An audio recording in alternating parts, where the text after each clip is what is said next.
Okay, I'll call the meeting to order. And I'll begin by saying that the City of London is committed to making every effort to provide alternate formats and communication supports for council, standing, or advisory committee meetings and information upon request. To make a request for any city service, please contact accessibility@london.ca or 519-661-2489, extension 2425. To make a request specific to this meeting, please contact pec@london.ca. And I will look to committee for any disclosures of conflict. Seeing none, I want to recognize Mr. Ben Billings and his class from Fanshawe in the gallery today. So you are so welcome. Everyone be on your best behavior. Show them how it's done. And with that, I have a number of consent items. Would the committee like to pull any of those? Deputy Mayor Helmer. I just have a question about 2.3, but I don't think I need to pull it. Perfect. Do I have a motion to move all of the consent items? Councillor Hopkins, seconded by Councillor Turner. Go ahead, Deputy Mayor.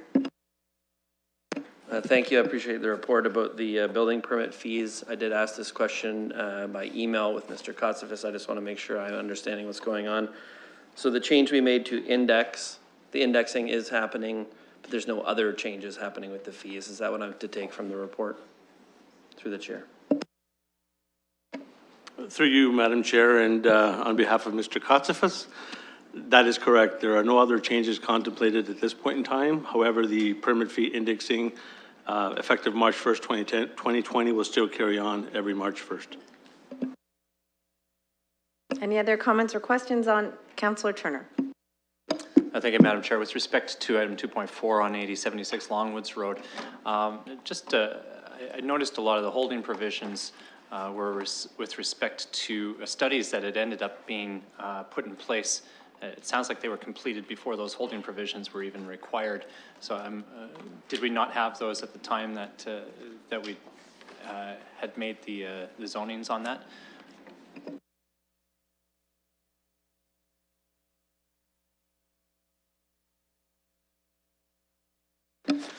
Through you, Madam Chair, I believe what you're referring to is the nutrient management strategy.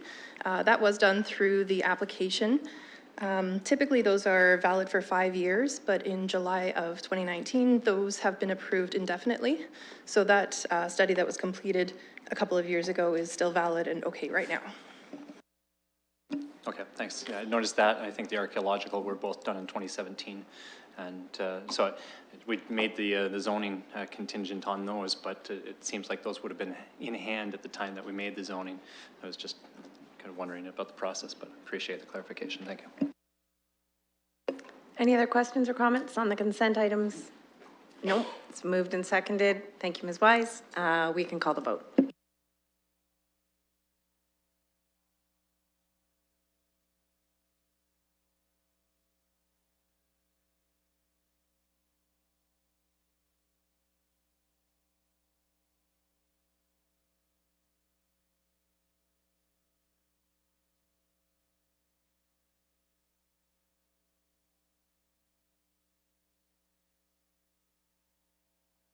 Closing the vote, the motion carries 4-0.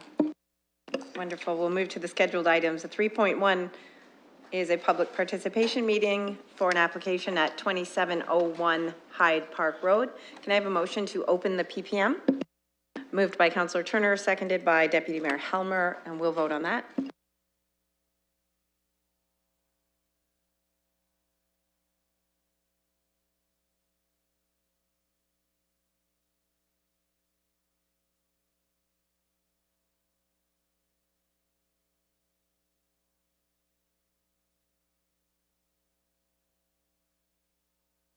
Closing the vote, the motion carries 4-0.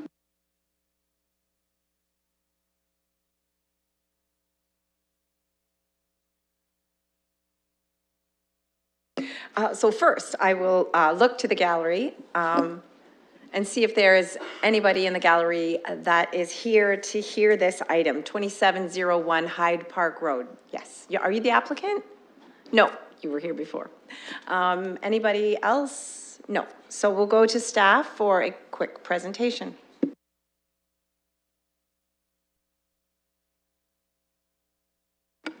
Thank you, Madam Chair. So this is a zoning bylaw amendment application pertaining to the property municipally addressed as 2701 Hyde Park Road. The site is located to the north of the intersection of Hyde Park Road and Sunningdale Road West in the Fox Hollow neighborhood. It is located on the east side of Hyde Park Road, just outside of the city's urban growth boundary, and it is immediately adjacent to the city's northern boundary. The site is irregular in shape and has just over 21 hectares of an area and currently contains a farm dwelling and a surplus farm dwelling. The site is surrounded by agricultural uses to the north, east, south, and the west. So the applicant is proposing to rezone the subject property to facilitate the severance of a surplus farm dwelling, as the existing single detached dwelling located on the severed parcel, so just this smaller parcel here, is no longer accessory to the overall farm operation. Special provisions are being requested on the severed lands for reduction in lot area, lot frontage, and the interior side yard depth. Additional special provisions are also being sought on the proposed retained lands for reduced lot area. It is noted that the existing lot prior to the severance was already deficient in the total lot area as required by the zoning bylaw.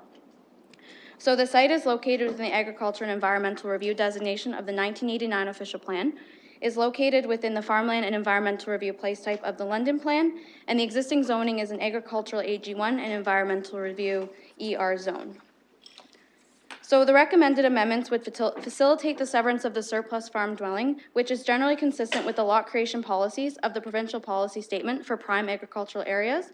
Both the 1989 official plan and the London Plan provide specific policies permitting one consent to sever on the existing non-farm residential use from the larger agricultural parcel at 2701 Hyde Park Road.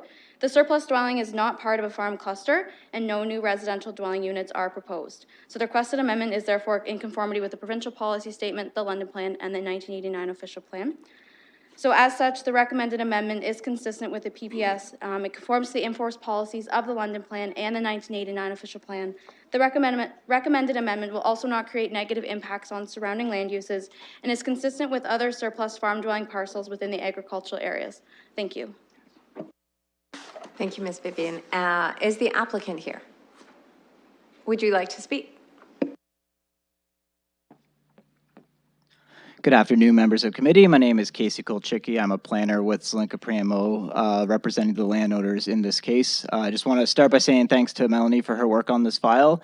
We're in agreement with the staff recommendation, and the proposal in front of you is simply implementing the special policy areas that were approved by the Ontario Municipal Board way back in the mid to late 90s. Thank you. Thank you. Any technical questions? Councillor Turner. Thank you, Madam Chair. I didn't quite get from the report as I was reading through it how two residential properties came to pass on one agricultural property. Typically, if there's one and then they might build a second and then they're required to demolish the first residence. But in this case, it seems like there's historically been two residential properties. Madam Chair, it's an excellent question and one we don't have the answer to. I believe this predates the annexation to the city, so it's something that the city inherited prior to annexation. Any other technical questions? Councillor Hopkins. Yeah, thank you, Madam Chair, and through you to staff. Just, I understand that agricultural land is discouraged to be cut up into small parcels, and I know that's what we're contemplating right now. Do we know why we're doing this? I'm just trying to understand from the report that we're trying to accommodate private services. Do we know a little bit more about what private services may be?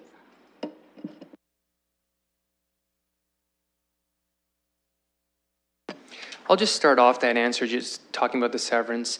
Typically, the councillor is correct. We don't sever agricultural lands, and that's an official plan policy and provincial policy. The only exception is when there's a surplus farm dwelling, and the provincial policies and official plan policies are pretty explicit that that is contemplated within the policy framework.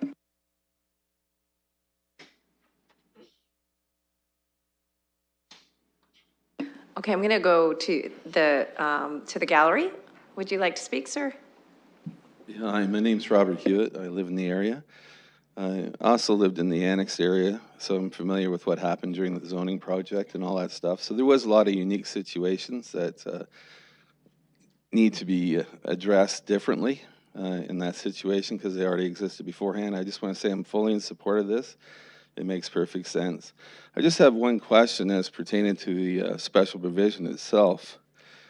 Where it says the purpose and effect of the recommended action, does the purpose and effect further clarify what the special provision is providing for? Thank you. Thank you. Any other members of the public who would like to speak to this item? I'm going to ask one more time. Anybody else want to talk about this? Any questions? I'm not seeing any, so I'll look for a motion to close the PPM, moved by Councillor Hopkins, seconded by Councillor Turner, and we can vote on that.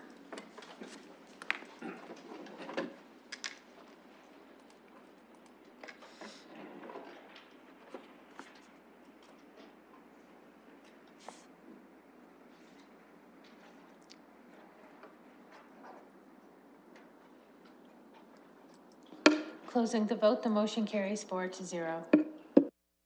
So first I'll go to Mr. Tomanzinsic or Ms. Vivian to see if you have an answer to that question. So I believe that the question was, does the purpose and effect specify what the special provisions are? And it does. The special provisions are essentially to recognize the reduced lot area for both parcels, and that's noted in the purpose and effect. Committee, any comments, questions, debate on this? Do I have a mover? Councillor Turner is moving the staff recommendation. A seconder by Deputy Mayor Helmer. If there are no other comments, we can vote.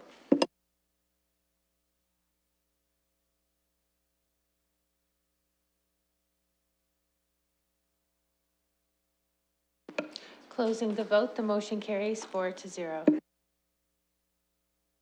Next up is another public participation meeting for an application at 699 Village Green Avenue. Can I have a motion to open that?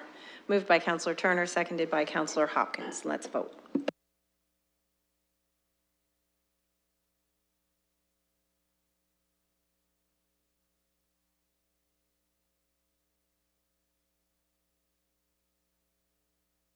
Closing the vote, the motion carries 4-0.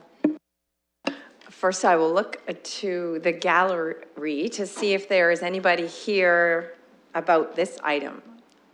Okay, so I'll go to Ms. Lowry for a staff presentation. Thank you, Madam Chair. This is an application for a zoning bylaw amendment for the lands municipally addressed as 699 Village Green Avenue. The applicant is 2193302 Ontario, Inc. So the subject site is located in the Westmount Planning District on the south side of Village Green Avenue, north of Lingate Grove Park. The site is currently developed with an existing single-story commercial building and 21 parking spaces. Surrounding land uses generally include low-density residential, as well as Lingate Grove Park to the south, and a community pool to the northeast of the site, sharing a property line. The applicant has requested to amend the existing zoning to add clinic, medical dental office, wellness center, and studio as permitted uses, as well as a number of special provisions to recognize existing non-compliances on the site. These relate to lot depth, interior side yard, rear yard depth, and the parking location 0 meters from the road allowance. An existing special provision that allows for a range of additional uses, as well as recognizing the existing number of parking spaces, would continue to apply to the site as well. So in terms of policy, the site is within the neighborhood's place type of the London Plan and is designated low-density residential in the 1989 official plan. The current zoning is a convenience commercial special provision, and those special provisions that currently exist are, as I said, to provide additional uses as well as to recognize the existing number of parking. So in terms of the use intensity and form, the provincial policy statement encourages intensification through the conversion of existing buildings, which is what is proposed on this site. The requested uses represent an appropriate opportunity to intensify, taking into account existing building stock and availability of existing infrastructure. The key directions of the London Plan promote economic opportunities and healthy neighborhoods with well-distributed health services. The requested amendment would permit a limited range of additional office and medical wellness type uses, which would support these directions to supply well-distributed health services in neighborhoods. I do note, however, that Table 10 of the Neighborhoods Place Type would not permit a standalone commercial building at this location, as those are directed to higher order streets and intersections. However, this policy is under appeal and is therefore informative, but is not determinative. In terms of the policies of the 1989 official plan, staff is satisfied that the recommended amendment satisfies the criteria for convenience commercial uses in the low-density residential designation of the 1989 official plan. And further, it should be noted that the recommended amendment does not represent the introduction of a new convenience commercial use where one currently does not exist, but seeks to permit a modest expansion to the existing convenience commercial site. The second issue being the zoning. So as mentioned previously, special provisions have been requested to recognize the existing site deficiencies. Given that these are existing deficiencies and have caused no known impacts on the surrounding neighborhood, staff have no concerns with the requested special provisions to recognize those. Further, no changes or enlargements are proposed to the building or the parking area, and the requested uses would be permitted only within the existing building. A special provision recognizing the existing number of parking spaces would remain, and the proposed uses do have a lower parking rate than the uses that are currently permitted by the existing zoning. So there's no concern that the existing number of parking spaces would not be able to support those. The biggest issue that was raised through the public consultation was the existing fence that exists on the site. So a little bit of history to go with this. Between 1999 and 2000, the city had installed additional infrastructure to the park in the form of a play structure, swing sets, and 2 pedestrian walkways. The one led from the subject site to the play structure, and the other leading from Lingate Grove to the play structures. The previous owner had allowed for informal public access to Lingate Grove Park over their private lands, but this was never formalized or established through an easement. In 2019, the property changed hands, and the new owner constructed a barbed wire fence along the property line that's shared with Lingate Grove Park, ultimately preventing access from the public into the park over the subject site.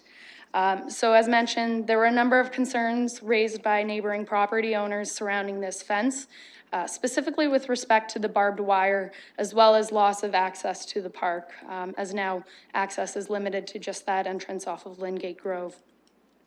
And staff has heard the concerns raised by the community, and we are sympathetic.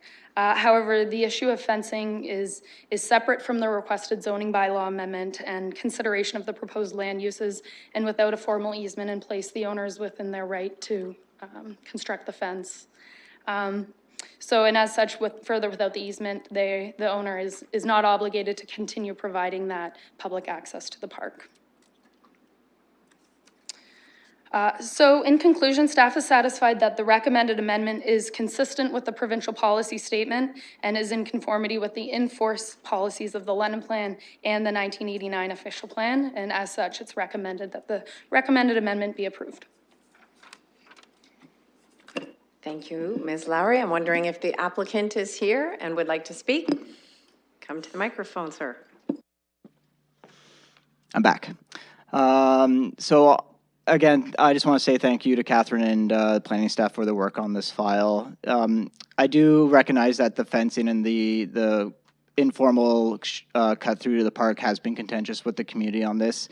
What it came down to was a liability. The new owner just wasn't willing to accept the liability to having the public traverse the site. The walkway that was there was directing pedestrian traffic through the parking area, which is in itself a safety hazard, especially for children going to and from the park.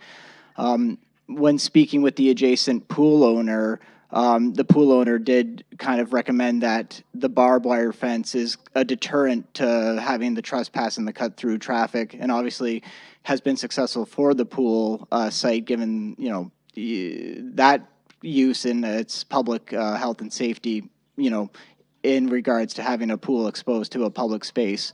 So that was kind of the motivation to just extending the barbed wire fence to act both as a deterrent and to kind of protect the property owner from any future liability from having that cut through to the park. Thank you. Any technical questions from committee? Councillor Turner. Thank you, Madam Chair. And taking a look at the aerials on that and from the street view, there's actually like a paved walkway through the park to that driveway. I don't know if there's anyone from Parks Planning or whomever to be able to address why the city established a walkway into a parking lot when it didn't have a formal easement agreement.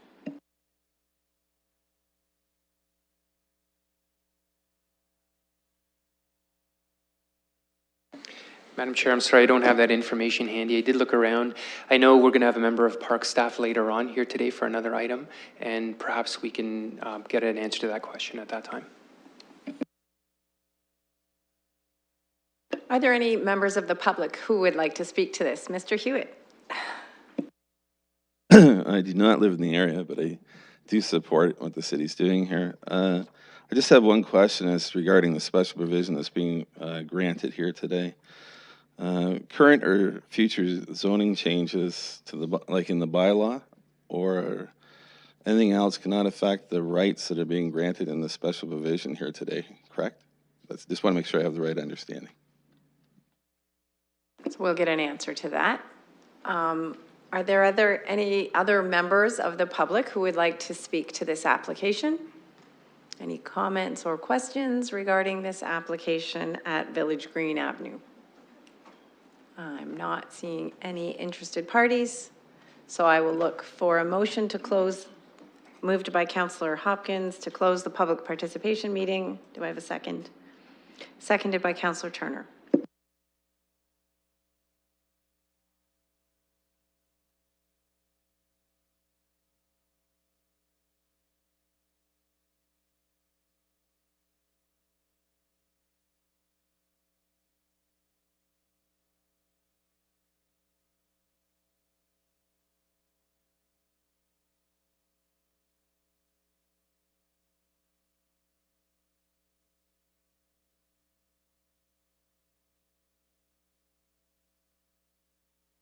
Closing the vote, the motion carries 4-0.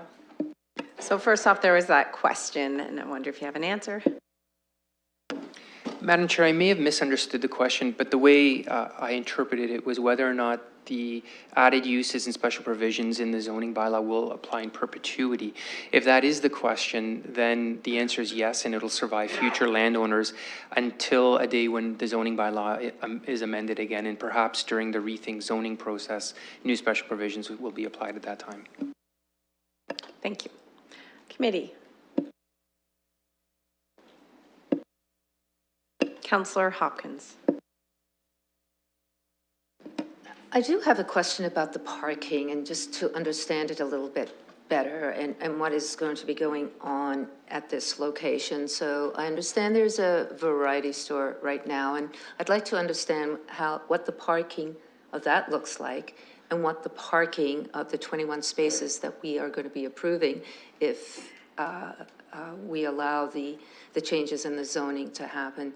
So I guess convenience store and a wellness center together, and the number of where we were with parking spots and to where we're going, and just understanding that a little bit more.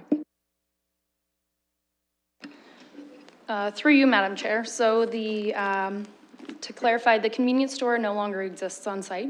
That unit has since been renovated and turned into an office. In terms of parking rates, the parking rate for a convenience store would be 1 space per 15 square meters of gross floor area. The parking that's required for a clinic or a medical dental office is the same, and then the parking required for a studio is much less at 1 space per 45 square meters of gross floor area. So thank you for that. So it's basically going to be the same amount of parking is going to exist for this zoning. Is there parking on the side roads there as well? Do we know what the parking looks like on the roads? Through you, Madam Chair. That's correct. The parking rates are generally the same for the proposed uses as the existing uses. In terms of on-street parking, I do believe there's some available on the street. However, those cannot contribute towards the required parking through the zoning.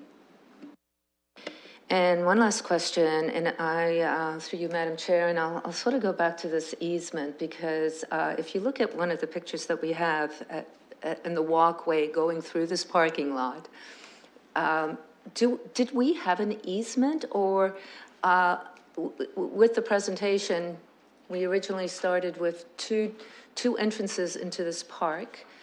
One was through the parking lot, and then there was a pathway, and then the other one was from the other access, which is quite further away from, I can understand why there were two accesses coming into the park, but just a little bit more of the history. Did we have an easement, or was it just, it was just used and automatically assumed that this entrance would happen?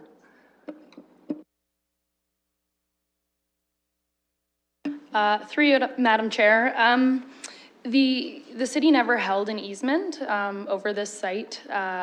Based on my understanding of the history, there was a long-standing relationship with the previous owner whereby public access over the private property was provided and allowed for informally, but a formal easement was never actually obtained. Any other comments or questions? Councillor Turner, and I'll come to you next, Councillor. Thanks, Madam Chair. I think as much as the easement question is an interesting question, it's not really related to what we're being asked to address here. So I think the request is appropriate. It's worth supporting. I'm wondering, though, if on a separate channel something can be pursued with respect to that access. I think that needs ongoing dialogue. Having that single walkway into a park, it seems really odd to have one point of entry, one point of exit, and from a SEPTED perspective, really unsafe. And so that worries me. So perhaps through you, if I might ask staff, what measures can be taken to pursue that, recognizing that's a separate channel from what we're being asked to discuss tonight. Through you, Madam Chair, so we don't have a vehicle to secure an easement as a condition. Obviously, we can't do conditional zoning, as the councillor has indicated. This does go back to a period in the city where our park standards were different, where we do have a number of these parks throughout the city that actually are tucked into residential neighborhoods with very limited access points to them. The option I think that the city would have before it then would be to actually approach the landowner for purchasing the lands to address the concerns the landowners raised about the access across their lands as well. So that's something we'll take back to our colleagues in parks.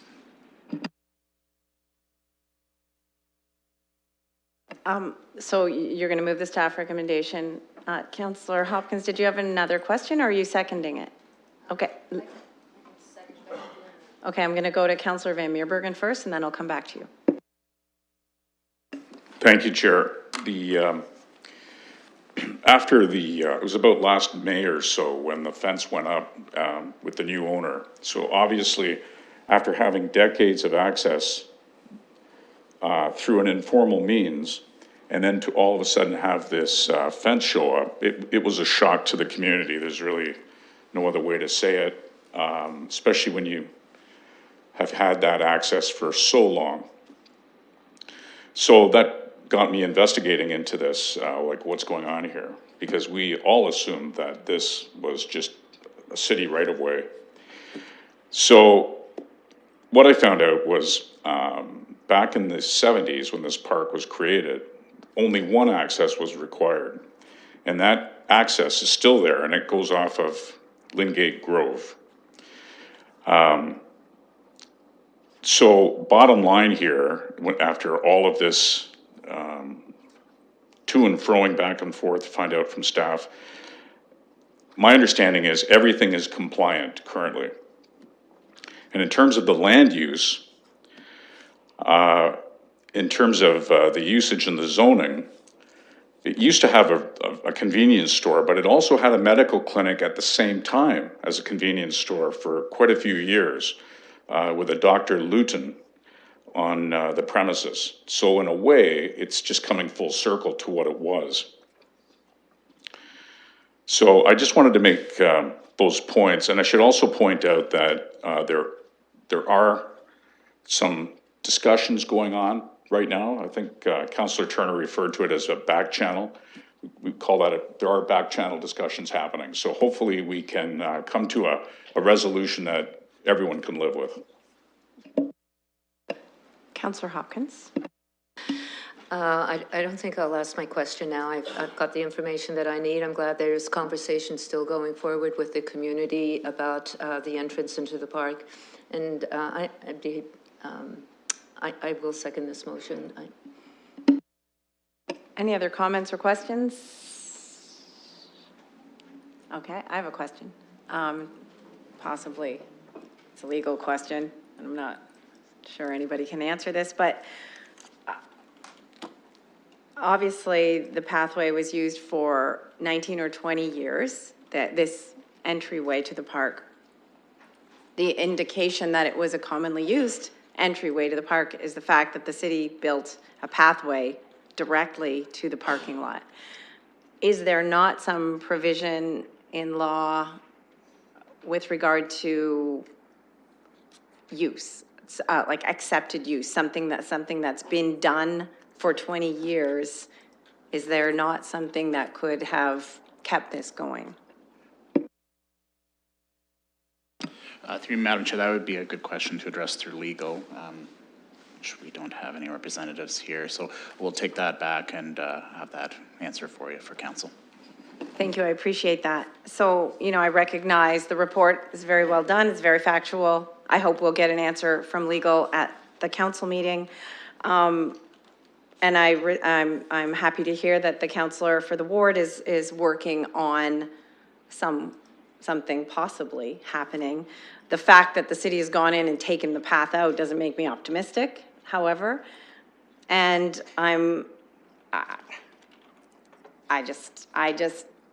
there are so many children's stories written about this very kind of thing happening. And I'm quite disappointed in the property owner, quite disappointed in the choice of fence. The juxtaposition of barbed wire and a park is very disheartening. So that said, we have a motion on the floor. It's been seconded. If there are no other comments or questions, I'll call the vote.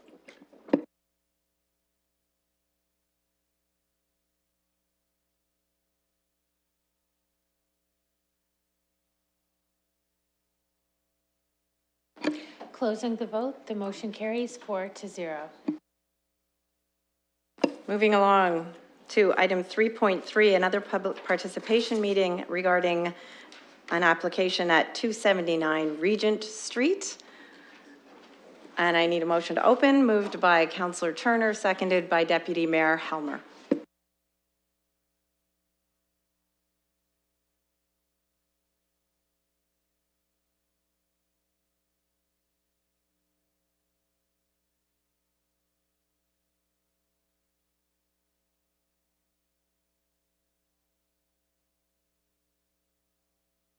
Closing the vote, the motion carries 4-0.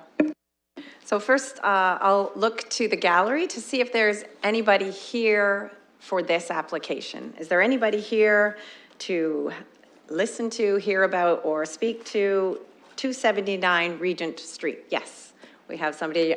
Okay, then I will go to staff for a presentation. Mr. Hahn, go ahead. Sorry, Melissa. Sorry, Ms. Campbell. Go ahead. Through you, Madam Chair. If I could just introduce Daniel Hahn before he begins. Daniel is a new planner with Current Planning. He's been with us since September. This will be his first PEC meeting, and he'll be bringing forward this particular application about boulevard parking. Thank you, and welcome, Mr. Hahn. Go ahead. Thank you, Madam Chair, and through you. Application B9154 pertains to an application for residential boulevard parking adjoining 279 Regent Street in North London. The property is located on the south side of Regent Street in an area characterized by single detached dwellings. The property is also listed in the city's Heritage Register. Just a brief note on residential front yard and boulevard parking in the City of London. Residential boulevard parking applications arise when parking can only be located entirely within the city-owned boulevard. The city-owned boulevard being the portion of the road allowance that is not used as a roadway, so from essentially the sidewalk to the property line.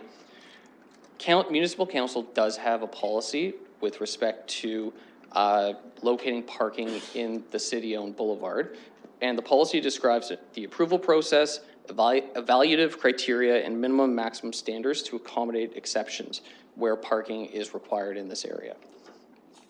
A brief note also on the policy. In 2000, Municipal Council delegated authority to city staff for the approval of applications for residential boulevard parking. And when there is a written objection, it's then when the application comes forward to PEC and Council subsequently.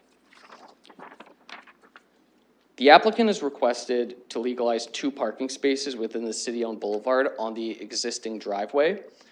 Approval of the applicant's request would also fulfill a condition of a curb cut and driveway widening request that the applicant submitted prior to the application for boulevard parking. That being said, the recommended action brought forward by Development Services seeks to direct city clerks to prepare a residential boulevard parking agreement to permit only 1 boulevard parking space and to dismiss the applicant's written objection to the decision of the London Boulevard Parking Committee to refuse their application for 2 spaces within the city-owned boulevard. So at issue with respect to this application is consistency with Municipal Council's policy. Municipal Council policy outlines 5 criteria for approving an application for residential boulevard parking. The first being that there be no suitable alternative parking area available on the applicant's property. Suitable alternatives generally include tandem parking, the use of a rear service lane, the removal of alteration to or relocation of accessory buildings or structures, and access to side yard or rear yard parking area. In this instance, there are no suitable alternatives, and Development Services believes that checks off the first criterion. With respect to conformity with the second criterion, which is conformity with the general intent and purpose of the official plan policies and zoning regulations, the London Plan generally speaks of locating parking strategically, and the official plan calls for locating parking to ensure parking is compatible with uses. In this instant, moreover, the zoning bylaw does require 2 parking spaces for a single detached dwelling, whereas the municipal policy calls for only permitting 1 parking space within the city-owned boulevard. In this instance, the request for 2 spaces does not conform to the general intent and purpose of the official plan to minimize the impacts of parking or the zoning regulations, and as such, the applicant's request does not meet this test, whereas city staff's recommended action does, which is to permit only 1 parking space. The third criteria is compliance with the streets bylaw. In this instance, the existing driveway serves under the streets bylaw definition of a private entrance to access the 1 parking space, and as such, the request does maintain the intent of the streets bylaw. With respect to being minor in nature, the applicant's request for 2 parking spaces exceeds the maximum requirements in the policy, whereas the recommended action for 1 maintains the intent of the policy, and as such is considered minor in nature. Lastly, the parking area is generally in keeping with the scale and form of parking on surrounding properties and will have very limited impacts on the streetscape or vegetation.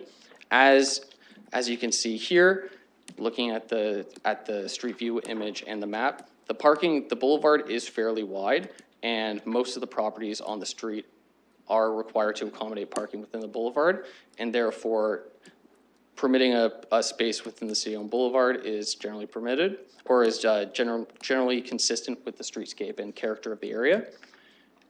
And just to review, Development Services is recommending that city clerks be directed to prepare one residential boulevard parking agreement for one boulevard parking space and to dismiss the applicant's objection to the decision of the London Boulevard Parking Committee.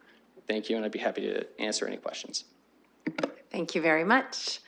I'm going to look to see if the applicant is here. Are you the applicant, sir? Yes. If you'd like to come forward and speak, if you want to, you are welcome to say a few words. Yeah, I'm just curious. There are a number of other homes on the south side of the street, same side as we're on in 279, who have been afforded the opportunity to expand their driveways to meet parking needs for their homes. And I'm just curious as to what mechanisms they were able to pursue in order to expand their driveways.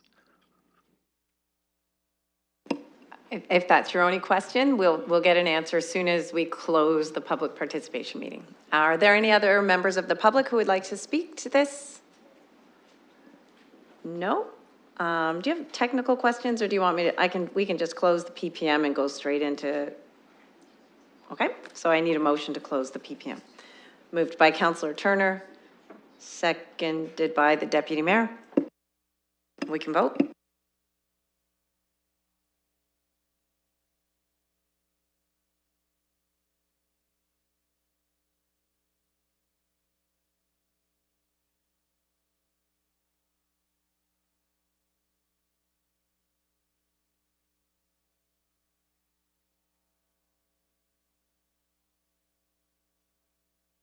Closing the vote, the motion carries 4-0.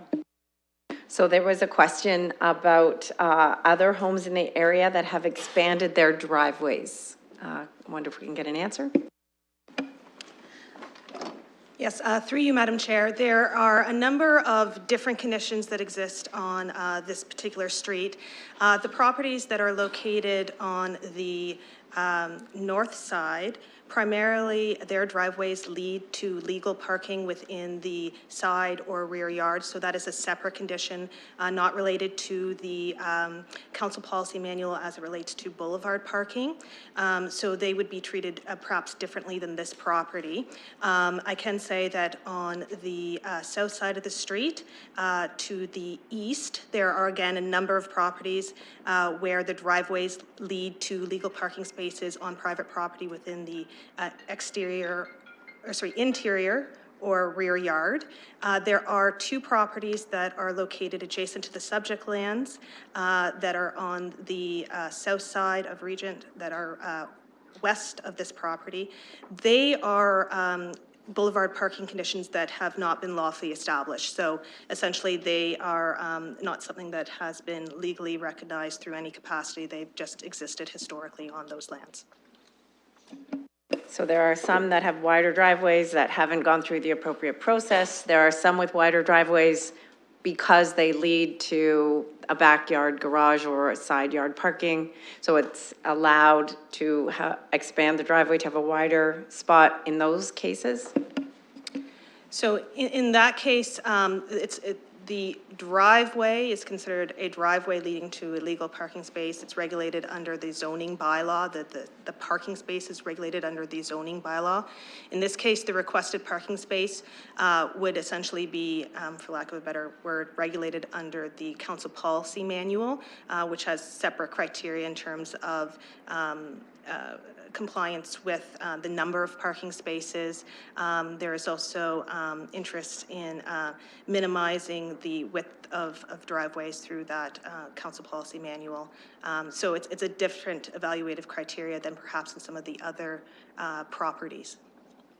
And I should say that with regards to this particular request, it comes forward because the applicant was seeking to expand his driveway, so it wasn't an enforcement issue with this property and the existing driveway. It was because of the request for the expansion that did trigger this. Thanks very much. Okay. Councillor Turner.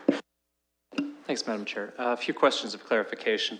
So in this circumstance, single spot of boulevard parking is in the existing driveway. It's in that, that section of the existing driveway between the curb and the property line. Is that what is correct? And the second spot that's being sought is side by side with that first spot that's being recommended for approval. Is that correct?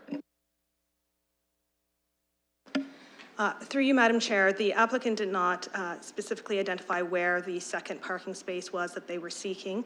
The Council Policy Manual only allows staff to consider one parking space within the boulevard, the existing driveway can be interpreted under the streets bylaw as one parking space and a driveway leading to that parking space.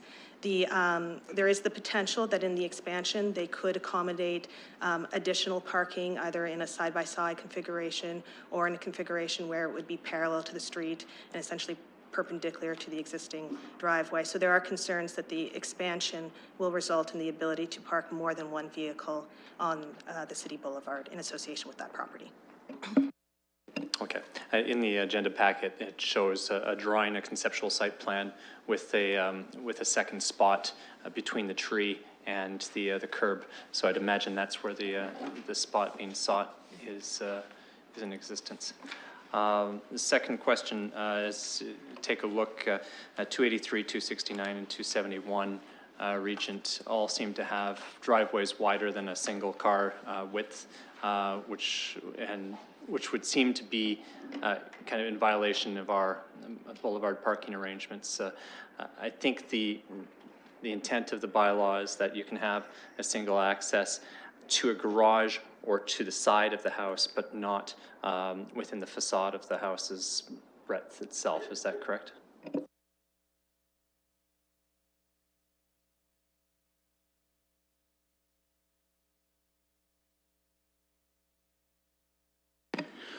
Through you, Madam Chair, that is correct. There are a number of those sites that do actually have access to the rear. Most of these sites, though, do have limited parking out front, or sorry, limited opportunities to park out front, given the unique circumstances of Regent Street being a parade street in nature. Thank you. So this becomes a challenge because we've permitted condition to exist on that block without taking enforcement actions, from what it sounds like. So they're non-conforming, but they're not even something that would be grandfathered. They just were built without permissions.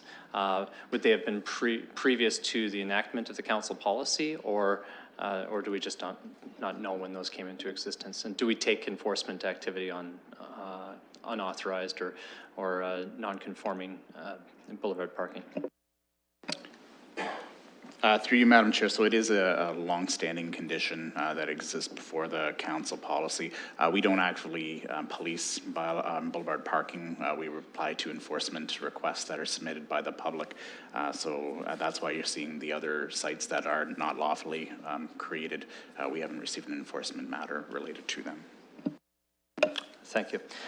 So I can appreciate if those conditions existed before the council policy was enacted. I do know that I've been contacted a number of times in my role as a constituent representative regarding enforcement activity that has been taken against somebody who has a non-conforming boulevard parking arrangement and told to cease that. So I think it's important that the consistency. I certainly recognize the challenge that the applicant faces in this, but I'm not sure that that this is something that council should be overriding. I think it sounds like the policy has been applied appropriately by the authority, and obviously the mechanism to appeal to council is the prerogative of the property owner. But in this circumstance, as long as those other cases do predate our policy, and I think that's important, and we need to ensure that we're consistent with the application of the policy citywide, and that that if there are non-conforming post-policy boulevard parking arrangements, then those are addressed appropriately as well. Any other comments or questions? Councillor Hopkins. Yeah, just a quick comment. I think it's important that we are consistent with our policies. I do have a quick question, though. This existing driveway, it seems to have there to be a lot of space there. Can more than one car park in this boulevard?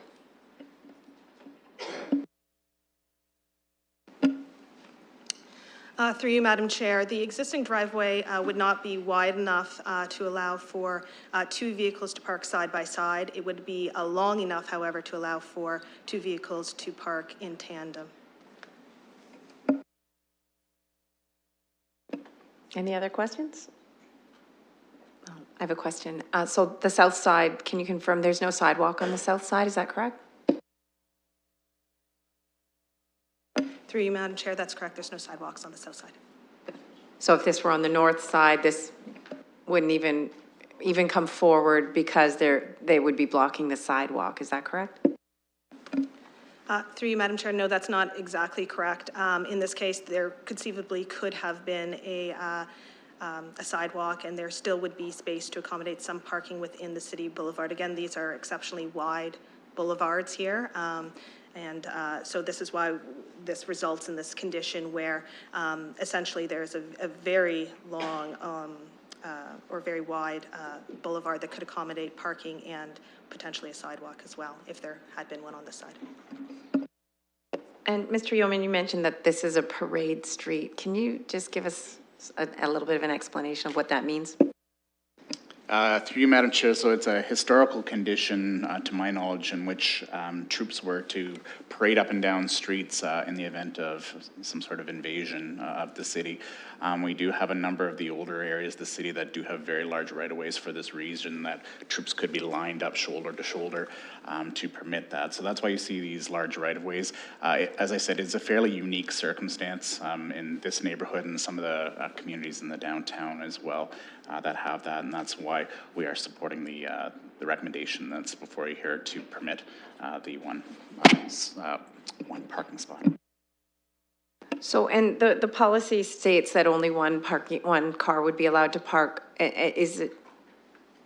Explain the rationale for limiting it to one and I'm not like commenting whether that's appropriate or not. Is it just aesthetics? Through you, Madam Chair, historically that has been the evaluated criteria that was set forth by Council at the time that they developed the Council Policy Manual.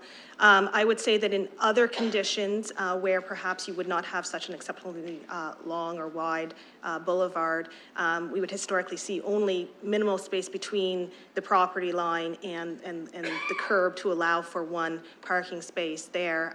This is unique, I think, to Regent Street, where we have something that could potentially accommodate more than one parking space. But it is the intent to maintain the front yard as and maintain the streetscape as a landscape open space, residential amenity space, and not to see the front yard become a parking area where it ideally should be recognized in the interior side or a rear yard and away from the public streetscape. So, 2 more questions. The street parking,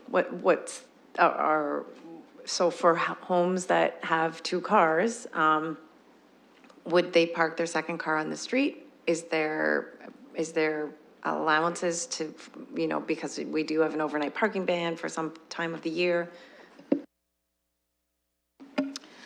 Through you, Madam Chair.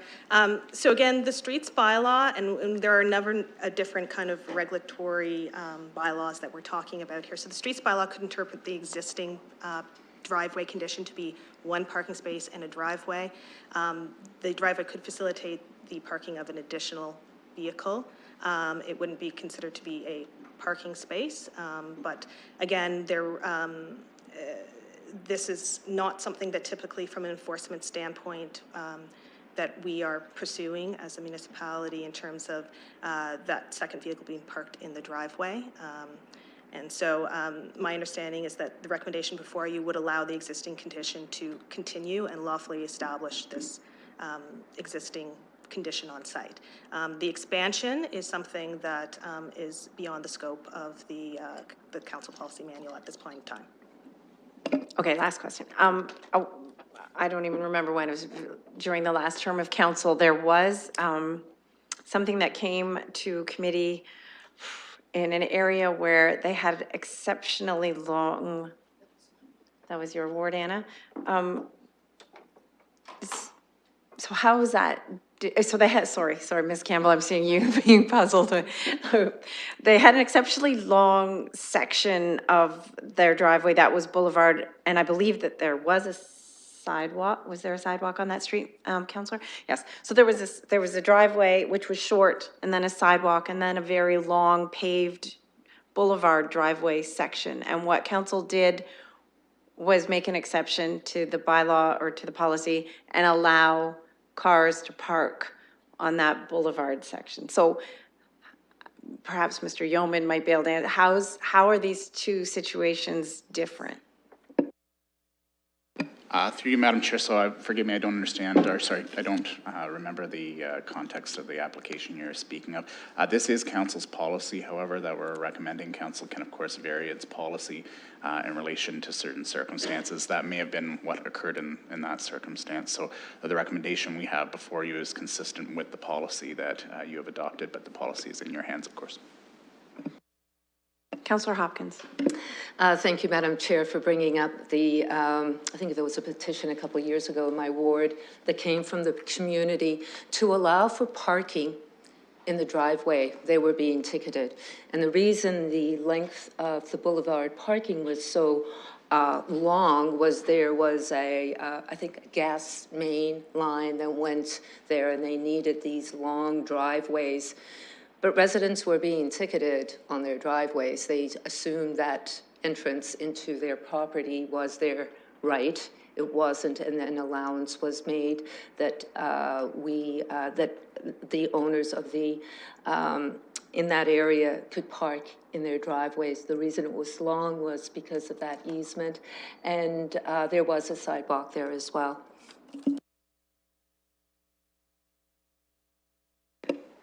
Okay. Is there a mover for, and what are you moving, Councillor? The staff recommendation? Yes, I think it's important that we are consistent with our policies. I do support that parking should be behind the houses, keeping that greenscape and the boulevard, keeping it green as possible. And I think there may be exemptions out there that would allow for that to happen, but I think in this case, it's important to be consistent. Setting a precedent, I think, is a concern of mine, and we'll support staff's recommendation to dismiss the two spaces, but to allow for one. Councillor Cassidy. So I have another question through you to staff, Mr. Presiding Officer. This goes through, so that the staff have delegated authority and it goes through a committee, is that correct? And can you tell me what happened when it went through the committee? Through you, Madam Chair, that's correct. In 2000, there was a council resolution that delegated the approval authority of residential boulevard parking permits to staff.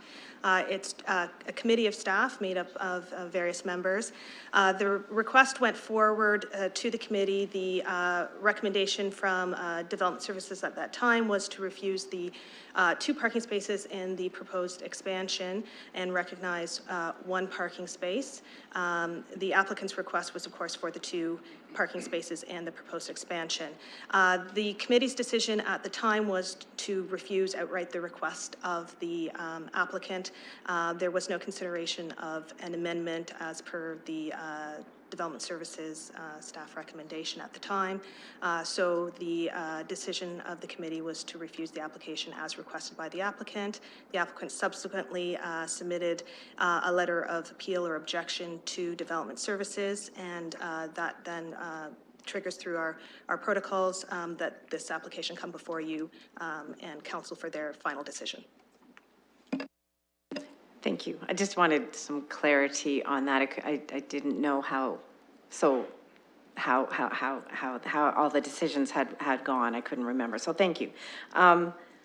I'm going to vote against the staff recommendation. I agree with not allowing the widening at the bottom of the driveway, and I agree with maintaining the driveway width as it is.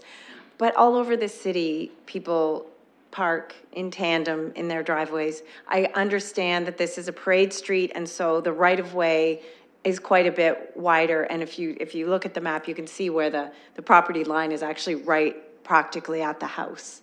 Notwithstanding that, we have made exceptions in other wards. We have made exceptions to this policy, and policies are not always hard, fast, set in stone. We make exceptions to policies all the time. I would prefer to allow 2 cars to park in tandem in this driveway. I don't think it's going to spoil the aesthetic of the neighborhood. I think everybody else is doing it. It's not a reason either to just because everybody else is doing it. I believe that the applicant came forward in good faith and tried to do things by the book, and I appreciate that. And I commend that. So I will vote against the staff recommendation. I would allow an exception to the policy to allow 2 vehicles to park in this driveway. Just to staff, just for a clarification, the recommendation here is to allow 2 cars, one on the property as of right and the second in the boulevard in tandem on that. And the further recommendation is to reject a second spot on top of the additional one that would be granted through this. Is that correct? Through you, Mr. Chair.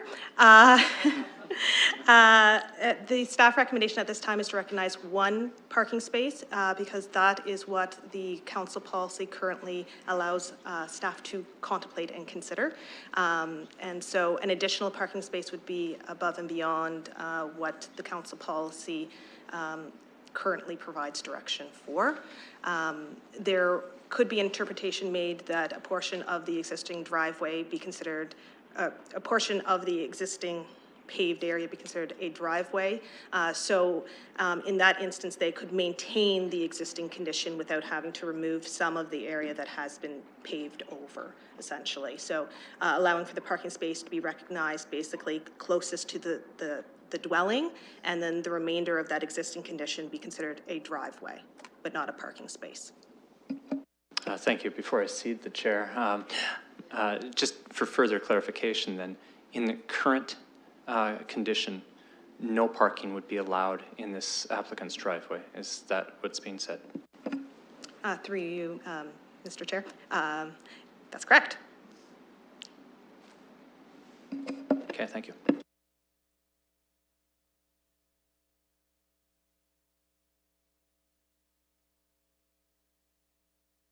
So Councillor Hopkins has moved the staff recommendation. Is there a second, or does Councillor Turner have something else to say?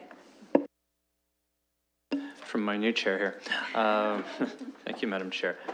All right, so this kind of changes my contemplation of this situation. In the circumstance, and it sounded like there was some nuance and challenge to being able to say 2 spots because we couldn't dictate where those would be. They could be side by side or they could be front to back in tandem. Is there not some ability to say they can use their driveway to the full extent of their driveway? And if that allows for 2 boulevard parking arrangements because there's no parking allowed. I think one of the challenges is increasing the width to that driveway, as Councillor, the chair has pointed out as well. But it seems reasonable with the length of that driveway to allow 2 cars to park in that driveway. However, in the application, the applicant seemed to raise concerns about having 2 cars in tandem on the driveway because of the shuttling of cars to reposition them, backing out onto Regent. So as I had read that, it just seemed that they were seeking the ability to go side by side rather than in tandem. But this kind of changes that. So are we able to at least permit 2 cars within the driveway? And what would be required to do that? And consistent more with that policy to not see a broadening of the driveway width itself.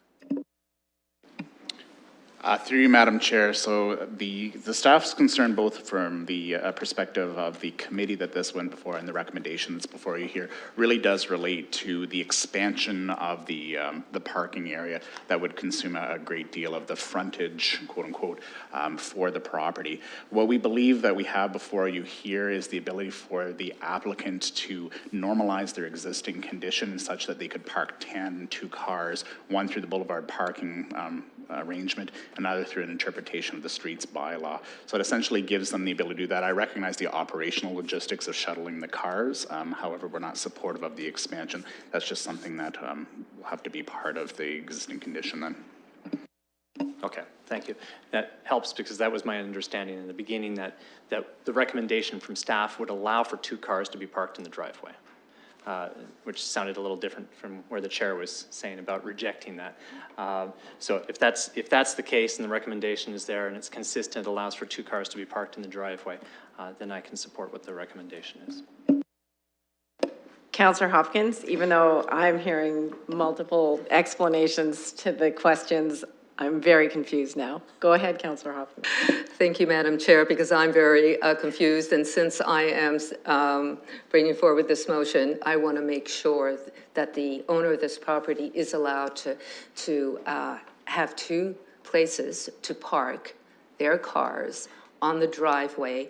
I agree with Councillor Turner, having that extension and that widening at the front was a concern, because I see that allowing 3 cars to park on the property, but that's how I understood this recommendation. I want to make sure that the allowance to put as many cars, like even 2 or maybe on that driveway is allowed with this one boulevard space, because it is very confusing, and I want to make sure we get it right, as I do appreciate the owner's concern and following our process and procedures as well. So I recommend, definitely think we have to make sure we all understand what we're doing here. Through you, Madam Chair, so my apologies for the confusion for both committee and for the public as well. So I can confirm for you then that the recommendation that's before you here will provide for the existing condition that the applicant has, whereby it is 2 spaces parked in tandem, one through the boulevard parking policies and one through the streets bylaw. It will not permit the expansion of the parking area, but it will normalize the existing condition that currently has. Councillor Turner is seconding that. Any other questions or comments? So I just want to confirm for the applicant that the recommendation is not to permit the widening of the driveway, but the applicant will be allowed to park 2 cars front to back in the driveway. Thank you for coming out, sir, and my apologies and sympathies to your poor children. Hopefully they'll want to get involved in politics in the future and this doesn't turn them off. Okay, we have a mover and a seconder. No more comments. We can vote.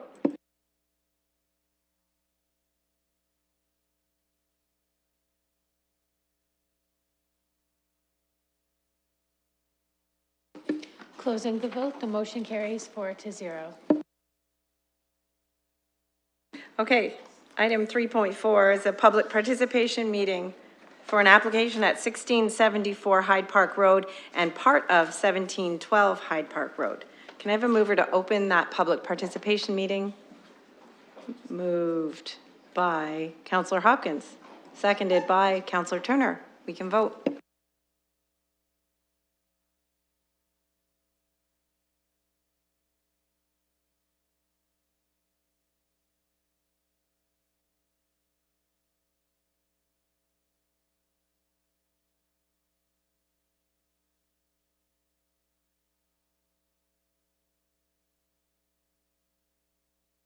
Closing the vote, the motion carries 4-0. Before we begin, I'll look to the gallery to see if there's anybody here for this application. Any member of the public in the gallery? Mr. Hewitt, wow, you're a busy man tonight. Anybody else looking to hear this? Okay, I'll go to staff. Hello, Mr. Tomanzinsic, you have a presentation for us.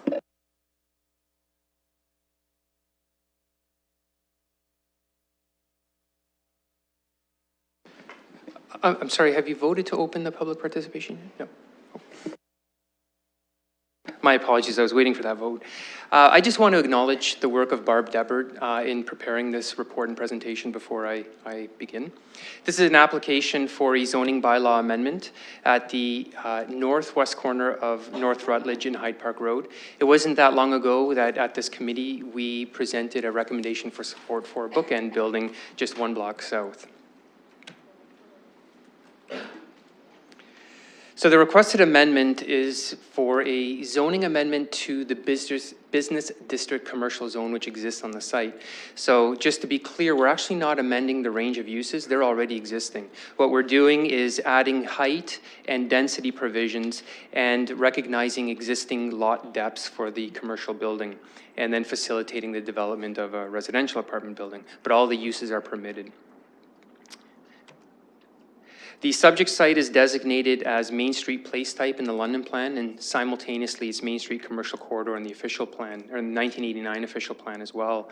It should be noted that the policies for the London Plan are in force, except that maps are not in force at this time, so it prohibits us from enabling those policies at this time. But the policies are fairly similar between the two official plans. As mentioned, the existing zoning right now is a holding business district commercial. The holding provision is for servicing, which actually can be removed as part of this application due to the recent upgrades in the area. That's the existing commercial building. You may recognize it if you travel down Hyde Park Road. The intent is for that building to be maintained in its current location and a new residential apartment building to be constructed to the rear of that. Initially, there was a proposal for a 6-story, 53-unit apartment building at the rear. And as you can see from the upper illustration, it was located close to the front of the property near Hyde Park Road, and there would be a larger parking area to the rear. Again, just constructed to the rear of the existing commercial or commercial building. That proposal was then revised, and the reason for that is because additional lands were secured to the north of the site, which enlarged the property and also allowed for additional parking spaces to be utilized for this proposal. So while the proposal now in front of you is still for a 6-story building, the number of residential units has expanded to 80. And as you can see, the retention of the existing commercial building remains on Hyde Park Road. One of the nice things about the enlarged apartment building, as you can see in the upper illustration there, is that it hides much more of that parking to the rear of the buildings. So in terms of the issues that we evaluated, one of them is use. And as recently suggested at the beginning of the presentation, the uses are consistent with both official plans as well as the uses that exist right now on the site and are permitted. So really there's no issue with use per se. The only major issue is that in a business district commercial zone and in the Main Street zones, street frontages should have commercial. And with this being a corner property and North Rutledge Park being the secondary type of road that it is, the market for commercial development just isn't there at the moment. So much like we did on the application just 2 weeks ago, the applicant will construct the building such that the ground floor of the apartment building can be converted over time. But at the present moment, the recommendation is to allow commercial at grade along North Rutledge. In terms of intensity, the London plan permits a minimum of 2 stories or 8 meters in height, while not exceeding 4 stories, although the policies do permit up to 6 stories with bonusing. And as previously mentioned, although this policy is enforced, the maps aren't enforced, so we can't utilize it. The 1989 official plan contemplates the same densities as you would get in high-density residential areas, which is 150 units per hectare, and the height of 6 stories is consistent with the policy. It's also consistent with the context, and so we're supportive of the proposed intensity of the development. And in terms of form, the buildings are sited along the street frontages to create a street wall. And this is, again, consistent with both official plan policies and is consistent with the BDC zones. The Urban Design Peer Review Panel did review this application and were pleased with the proposal and were recommended that street level frontage on North Rutledge where where the residential is be constructed using different materials and differentiation of architecture, just so that it can be converted easily to commercial one day, and the applicant is willing to do that. In terms of parking, there was one nuance here, and you'll see it captured in your recommendation that no further notice be provided. And the reason for that is the applicant requested that 63 parking spaces be provided where 115 spaces are required. Now, this would only be required if the lands weren't consolidated to the north, so because that's still in progress. And if the lands were not consolidated, then the size of the building would shrink to 63 units. That's how many parking spaces they can fit on site, and then the commercial parking would be provided on adjacent lands, which is permitted by zoning as well. And so in order to facilitate this, rather than just do a flat rate of 63 parking spaces, the staff report recommends a rate of 1 space per dwelling unit, and then 1 space per every 25 square meters of retail. In the end, it has the same effect. And so, but because we didn't put that specification in the notice, we need council, should you choose to require no further public participation. In the end, though, it has the same effect and in fact provides more safeguards in the requested amendment. As a result, staff are recommending support of the requested amendment. The H18 holding provision is just to ensure that the archaeological is completed to the satisfaction of the ministry and that the requested uses be approved. Thank you. Thank you, Mr. Tomlinson. Is the applicant here? Would you like to speak? Good afternoon, members committee and Madam Chair. My name is Ben McCauley with Selinka Priamo Limited, representing the applicant. We have no further comments at this time. We agree with staff's recommendation, and I'm here to answer any questions you may have. Thanks. Thank you, Mr. McCauley. Any technical questions from committee? Not seeing any. Members of the gallery, Mr. Hewitt, we'll go with you first. Thank you. I just want to thank the city for being in support of this development. I'm a longtime resident in the area, and it's exciting to see this happening to High Park, a type of development that's not just a Walmart or another parking lot somewhere, something where people are going to be living and enjoying High Park. So I couldn't be in more support of this, especially in view of what was approved just a couple of weeks ago as well. So everyone in High Park is really excited about this, and I've heard nothing negative about it at all. However, I do have a question. So here's my question, and it's pertaining to where it says purpose and effect of recommended action. My understanding of what purpose and effect of recommended action, why this is in any zoning that's presented before planning or before the public or the city, is for members of the public or for members of council or for members of the planning committee to understand what's actually being granted. Zoning sometimes can be confusing, understanding what's actually happening, but this helps someone understand what's going to be the end result of what the special provision is here or what's being granted. My question is it in a future time frame with city staff, can the special provision ever be interpreted any way that doesn't match the purpose and effect that was put forth before the council when it was passed, or was put forth to the public or the applicant? Can the staff take a position that is totally contrary to what the purpose and effect was, or the understanding that planning had or that the applicant had when they originally applied? Thank you. Thank you. Any other members of the public who would like to speak to this application?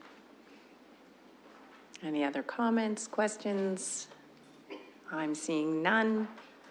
So I will look for a mover. Councillor Hopkins is moving to close the public participation meeting. It is seconded by Councillor Turner. We can vote on that.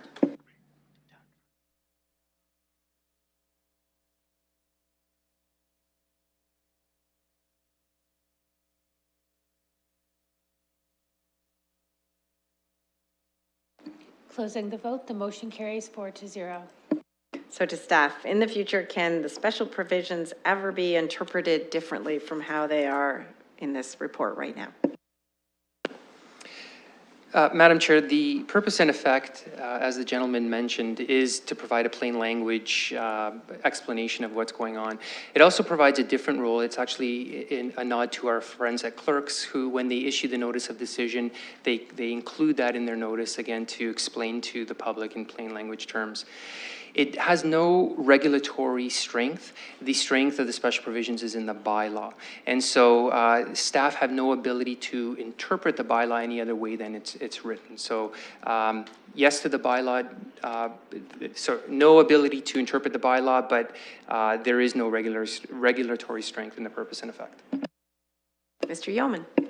Through you, Madam Chair. So Mr. Thomas-Cynic is, of course, correct there. One thing I would add is that in development services, when we have a zoning application that proceeds to site plan, which would be the next stage in this process, we do have staff that transition amongst the various applications to communicate the purpose and intent of the application. Of course, the regulatory tools are what's really important, but we also translate the spirit and the public comments that are received as well. So the regulatory tools determine the outcome of the process, and the purpose and effect just sort of interpret the bylaw into normal language for normal everyday people. Great, thank you. Questions, comments from committee?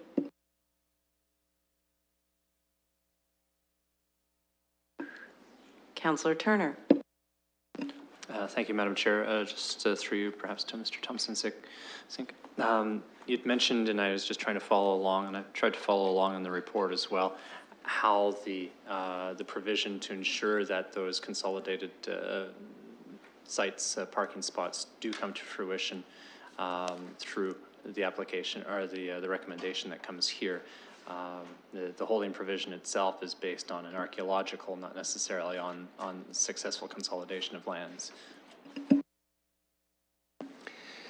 Madam Chair, the way the bylaw is written, it's one parking space per dwelling unit, and then 1 per 25 per commercial. So if the lots are not consolidated, then they won't be able to meet their parking requirements with an 80-unit development, and they'll have to shrink it down to 63 because that's the number of parking spaces that are available. And then the parking for commercial will be located off-site, which we can tie to the development through development agreements. But every parking space of the 63 will be allocated to the residential. Any other comments or questions? Not, oh, Deputy Mayor.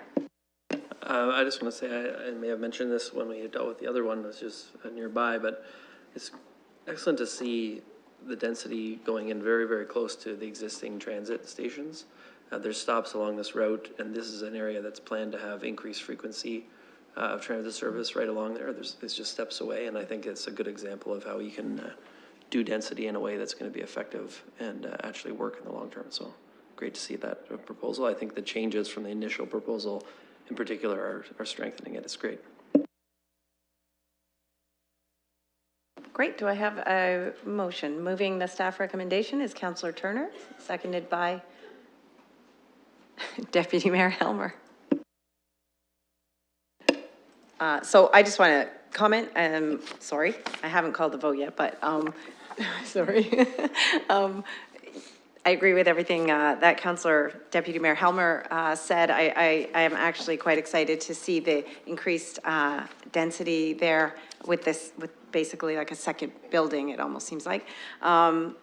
Hopeful that at some point in the not too distant future, there would be a transition to commercial to create that active streetscape there. And this is obviously, as Deputy Mayor Helmer pointed out, a very good example of transit-oriented development that we know happens. And so having that commercial space on that transit corridor would be win-win for everybody. So looking forward to that transition at some point in the future. And with that, I will now call the vote.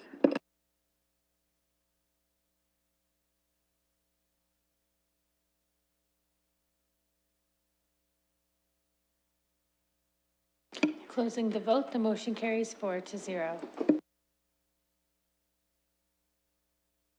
Okay. Item 3.5 is another public participation meeting, and I know this is an item of interest, so I won't even pull the gallery. In fact, I know people are here for this. So I'll look for a motion to move the public participation meeting for an application at 84 to 86 St. George Street and 175 to 197 Ann Street, moved by Councillor Hopkins and seconded by Councillor Turner. I'll call that vote.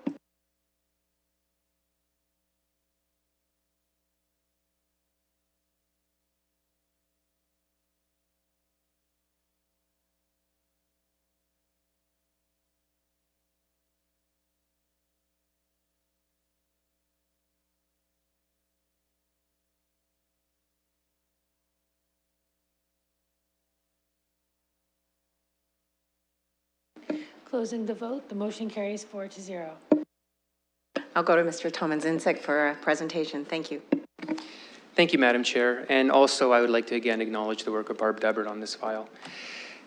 This report is slightly different than some of the other ones that you've seen, and the reason for that is we're not presenting a final recommendation at this time. We're still reconciling all the moving pieces, but we wanted PEC to have an opportunity to receive this information and also then provide a venue for the neighbors to voice their concerns or support for the project. And we'll continue to process this application and bring you a final recommendation shortly.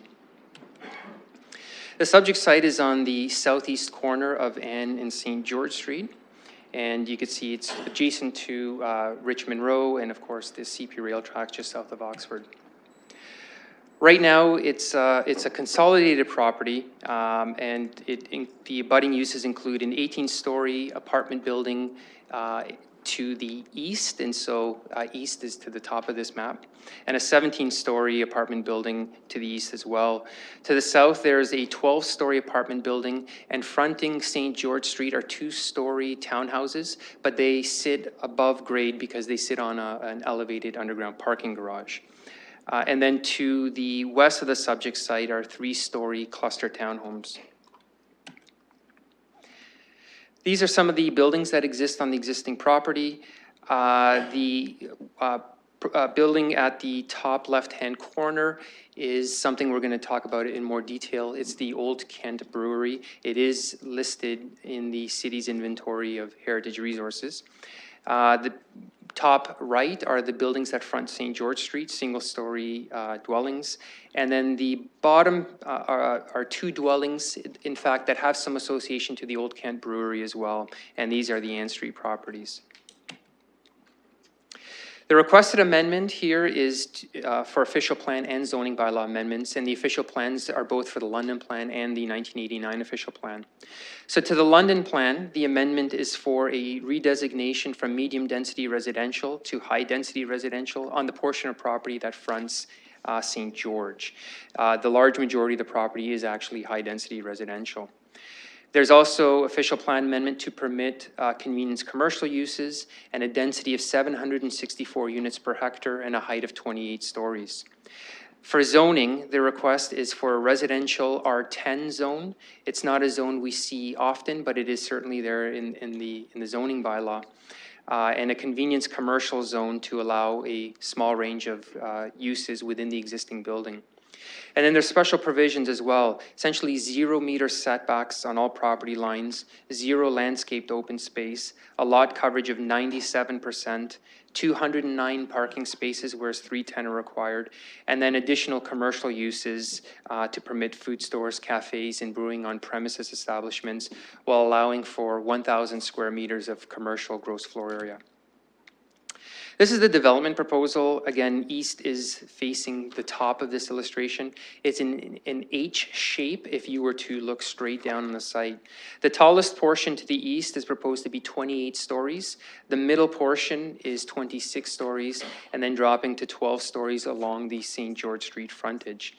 The proposal is for 274 total residential units, and that results in a density of 764 units per hectare and 209 parking spaces. And again, the commercial uses include convenience stores, financial institutions, personal service establishments, food stores, and cafes, and all commercial uses up to 1,000 square meters. In terms of policy, in the London Plan, the entire parcel is designated neighborhoods. There is also the St. George and Ann Street special policies, and there's also a site-specific special policy, which I'll get into. In terms of the 1989 official plan, the majority of the site is high-density residential, with the exception of the St. George Street frontage, which is medium density. Just a high-level overview on the policies. The North Talbot mixed-use area policies require that the scale and form of any redevelopment shall not adversely impact the amenities and character of the surrounding area, and that St. George Street is to retain a low-rise character. In terms of the near-campus neighborhood policies, this one also applies, and some of those policies require that there's appropriate residential intensification in mid-rise and high-rise forms, but that residential intensification is directed to significant transportation nodes and corridors and away from the interior of neighborhoods. In terms of zoning, right now, the property is zoned residential R9. The permitted uses do actually include apartment buildings, except to a maximum height of 12 meters, which is about 4 stories, and a maximum density of 100 units per hectare, which in this case would total about 36 units. So there are 4 main issues that I'm just going to present to you today. The first is the heritage issue, and as mentioned, 197 Ann Street is listed in the city's register of cultural heritage resources. It was historically known as the Old Kent Brewery, and the building has been adapted over the years for various uses. Right now, it's an auto body shop, but there has been no demolition request yet. I just want to stress that. However, I'm bringing this to the attention of the committee because the new proposal essentially occupies 100% of the site, and so it would inherently involve the demolition of this building. In terms of use, there really are no issues with the residential use per se, and I'm talking about the use of an apartment building, only because both official plans contemplate it, and the zoning right now already permits it as of right. Where I'll get into the issues of intensity and form, that's where the issues more are, but in terms of use for residential apartment building, the policies contemplate it. However, commercial uses are not permitted at this site, and hence special provisions and official plan amendments are being requested to allow for the commercial. In terms of intensity, that's the third issue. Right now, the 1989 official plan on the east portion of the site where it's high density would contemplate up to 250 units per hectare. And then on the west portion, fronting St. George, which is medium density, up to 100 units per hectare may be contemplated.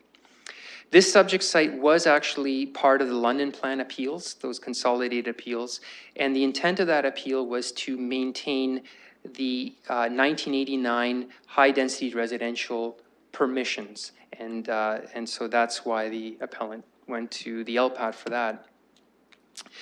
Now, there was a settlement as part of that appeal, and as a result, there are site-specific special policies to the neighborhood place type that are in force in effect, but similar to the previous application, the maps aren't enforced, so we can't apply it yet. However, through the settlement, those site-specific policies contemplate apartment building heights that do get on beyond 12 stories, but subject to the application of a bonus zone where the evaluation criteria can be met. Those specific policies also require a significant step back along St. George Street and to provide a low-rise character along St. George Street. Now, 2 things are noteworthy. The proposal right now requesting the R10 zone, it does not seek a bonus zone. It's simply just a standard R10 zone. And so the policy specifically requires the application of a bonus zone.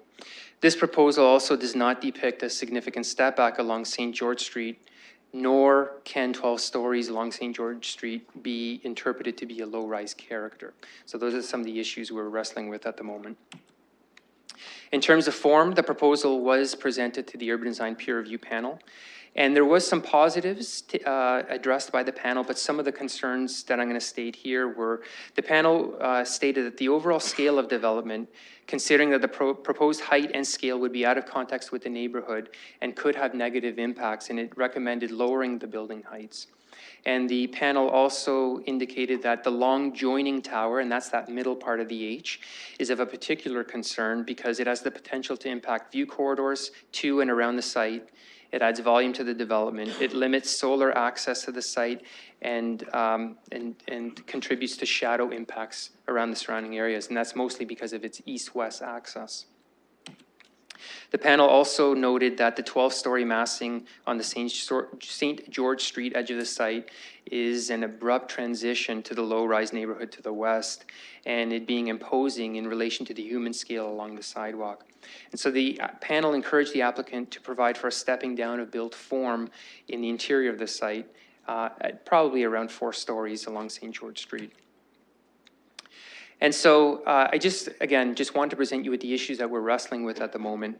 But right now, the recommendation is that the council receive this report and that we be directed to continue processing the application and come back with a future public participation meeting at the time, and also provide an opportunity for the public to hear their concerns or support for this application. Thank you. Thank you, Mr. Tomanzinski. I'll go to the applicant next.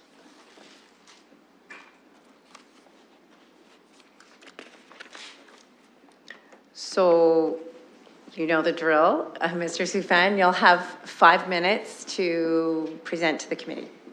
Thank you, Madam Chair and committee members. I'd like to start by saying we've got many members of our professional consulting team here to answer any questions that you may have on a technical basis. And what we'd like to do, I think we provided by email a letter outlining the vision and the merits of the project, including several renderings. But what we'd like to do is give you a glossy package as well, if that's okay, some larger scale package. Thanks. Thank you. You're good at it. You're ready for me? Yeah, awesome. Do you want me to play it now? Yeah, thank you. We're gonna put on a video here in a minute, and if we do hit over the 5-minute mark, I'd like to request a little bit of an extension. I don't know how long the video is exactly, but we'd like to be able to continue with a bit of narrative.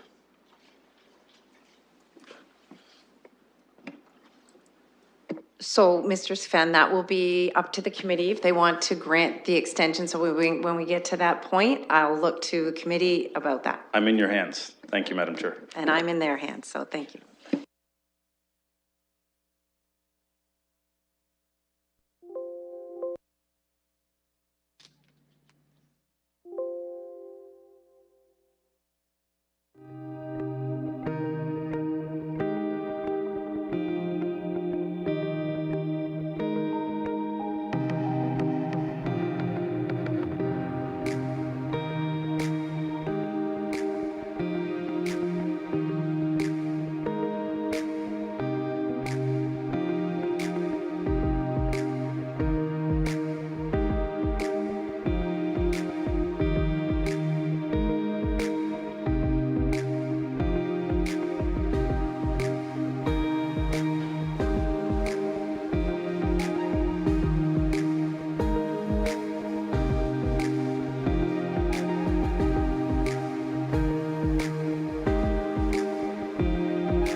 Thank you.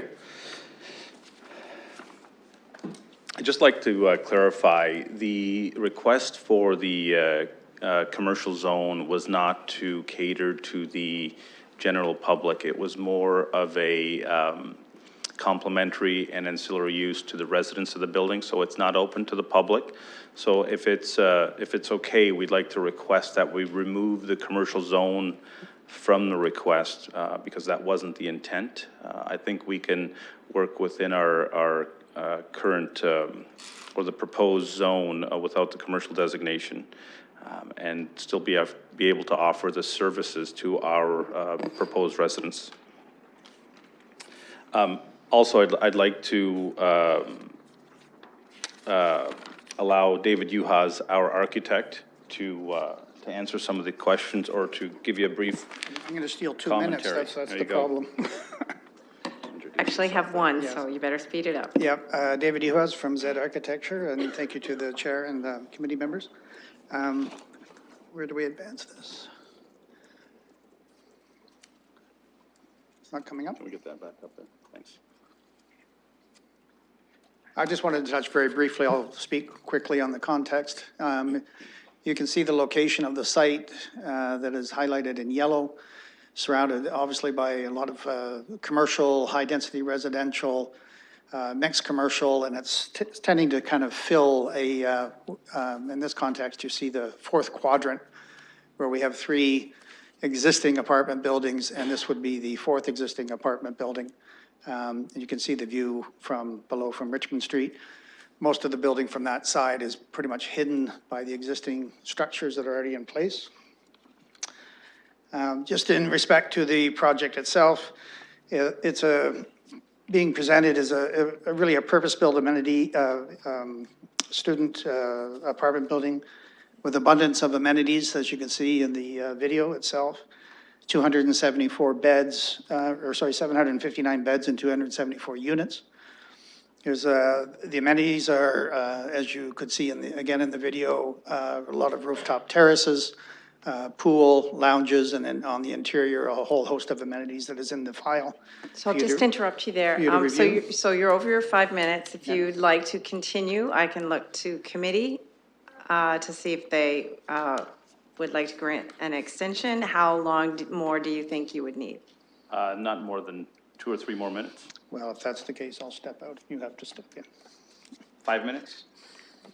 Committee, are you interested in anybody wishing to move an extension of 5 minutes for the applicant? Doesn't look like it.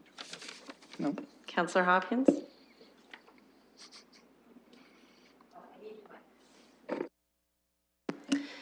Can I suggest, through you, Madam Chair, to the applicant to see if they could do it within 3 minutes at the most?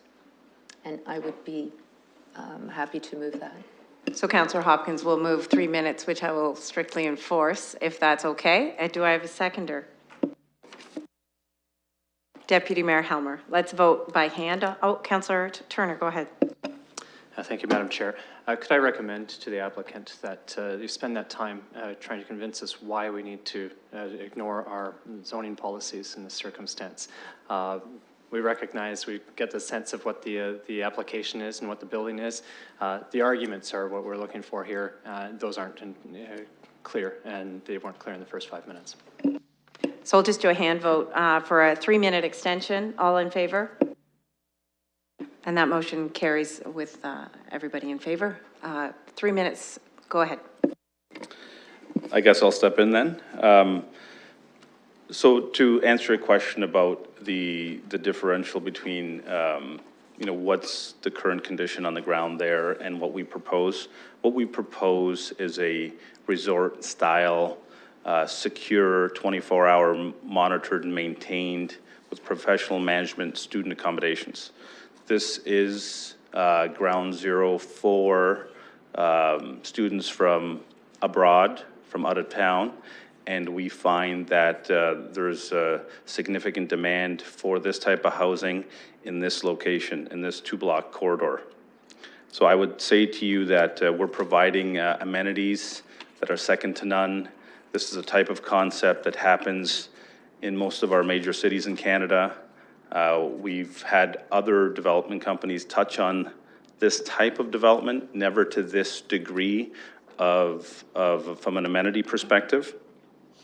So I guess from a heritage perspective, we have a heritage consultant that would be very ready and diligent to answer any of the technical questions, because we hear there's some discussion around the merits of our heritage impact assessment. So we would be happy to answer any questions. I'll wrap up.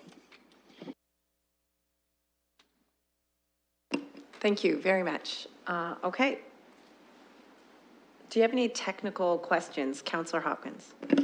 Yes, I do, Madam Chair. And given that this is a resort-style student housing project, I would think students use transit, and just want to understand how the access to, say, Richmond Street, it would be along Ann Street. I've ventured down that road a number of times. It's not that easy to get to Richmond Street, given that there's really no road there. But I just want to understand a little bit more of the plans, and I haven't really studied them, but the access coming out of the building and going towards Richmond Street, I think is something I'd like to know a little bit more about. So we have access along St. George and Ann Street, so you could wrap around down to Mill Street and get to Richmond that way. Also to go around off the Ann Street frontage and hit Piccadilly Street and get out there as well. I think there's a couple buildings that exist. I think it's 695 Richmond. It has openings that people walk through now, currently. I don't know if they're going to continue to allow our residents to walk through there. That's a future discussion. We would hope so. Again, this is the last piece of the block to develop, and we want to work closely with our neighbors to achieve a great result ultimately. Councillor? Any other technical questions? Nope, not seeing any. Thank you, Mr. Safan. I'm going to go to the public now. Are there any members of the public who would like to comment or ask questions about this application? Now's your chance. We have 4 microphones. Okay, we have somebody down here on the council floor. If you state your name and if you're comfortable, state your address, and you'll have 5 minutes. Hit that little button to turn your mic on. Perfect. Thank you, Madam Chair, and thank you, members of the committee. My name is Mark Tovey, and I believe there is AV associated with this that my friend here can bring up.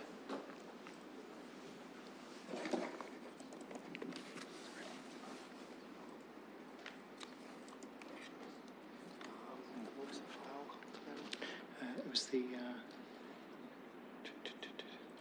temporary and adaptive reuse. There we are. This one? No, this one right here? Yes, that's perfect.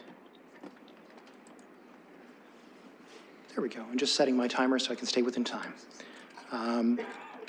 So from 1888 to 1917, there were 3 breweries in London: the Carling Brewery, the Labatt Brewery, and the Kent Brewery.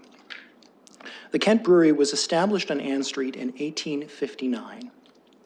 The Kent Brewery continued in business for 58 years until 1917, when it was shuttered by prohibition. Here, it is pictured as it was circa 1905, after extensive alterations and additions were made by Joseph Hamilton near the end of the 19th century. Apart from a new door in the center, the main Kent Brewery building still looks much as it did in its heyday when the 1905 photograph was taken.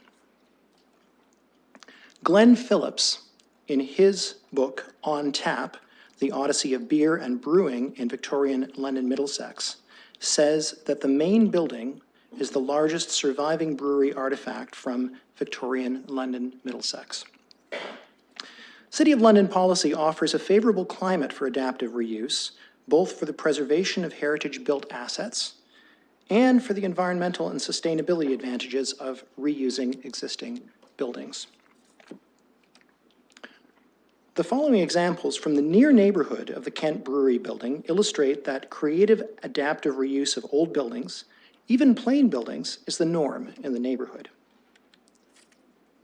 The first example shows that buildings don't have to be grand to be adaptively reused. Humble structures can lend charm and variety to their surroundings. This building, which now houses the iconic Campus Hi-Fi, was built and used as a brick stable in the 1880s. Another example is the Black Walnut Cafe at Piccadilly and Richmond Streets, which still has the original 1928 gas station embedded in it. A third example is the 1911 fireproof warehouse, which was turned into the Village Corners. The Village Corners development shows that it is possible to have a commercial building and turn it into a showpiece. The back of this building can be seen from the front door of the Kent Brewery. Another example is the filling in of the courtyard of the 1909 Murray Selby Shoe Factory building at Piccadilly and Richmond Streets. The industrial feel of the factory was preserved while creating an airy, modern atrium. The Sir Adam Beck House was rebuilt with modern materials after an attempt was made to reconstruct it from the original bricks. Lessons were learned about the viability of disassembling existing buildings in the hopes of rebuilding them, but the intent was there to incorporate the historic fabric and simultaneously intensify. Another development along Richmond Street at Central preserves and incorporates some of the grand old residences along Central Ave. It shows the possibilities for preserving heritage properties while simultaneously developing denser residential units on the site. The Station Park development added density while incorporating the 1892-93 CPR railway station. One reuse for the Kent Brewery building could be a pub, perhaps even a brew pub. The following are examples of buildings in the neighborhood that have been adaptively reused to include pubs or brew pubs. The Seeps, built as a hotel in 1890 to capitalize on the then newly established CPR Railroad, is now a brew pub. The Pub on Richmond, north of Piccadilly on Richmond Street, started life as Mrs. Keen's Grocery in 1883. The building that now houses McCabe's at 739 Richmond has served, among other uses, as a taxi service, smoke shop, and drugstore. Molly Bloom's is tucked into the corner of the 1909 Murray Selby building mentioned earlier. Since a decision does not have to be made today, there is perhaps time for exploration of additional options. I hope that these examples of nearby adaptive reuse can provide some pause for thought and some inspiration. Thank you. Perfect timing. Thank you very much. Any other members of the public? Come to the microphone. There's one above you and there's one down here. State your name and you have 5 minutes. Okay, my name is Kelly McKeating. I live at 329 Victoria Street, and I have provided written comments, which you hopefully received sometime this morning. One of the things that always surprises me is that when people and companies that want to build a very tall, very large building, they never come to councillors and say, I want to tear down a butt-ugly 1970s strip plaza sandwiched between a gas station and a fast food joint that's already zoned for the height that I want, and I want to build there.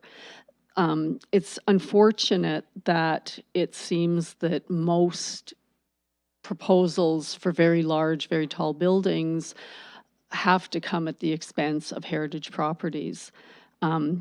This proposed development is within, I understand, the Heritage Conservation District study area for the Great Talbot, North Talbot, sorry, Heritage Conservation District.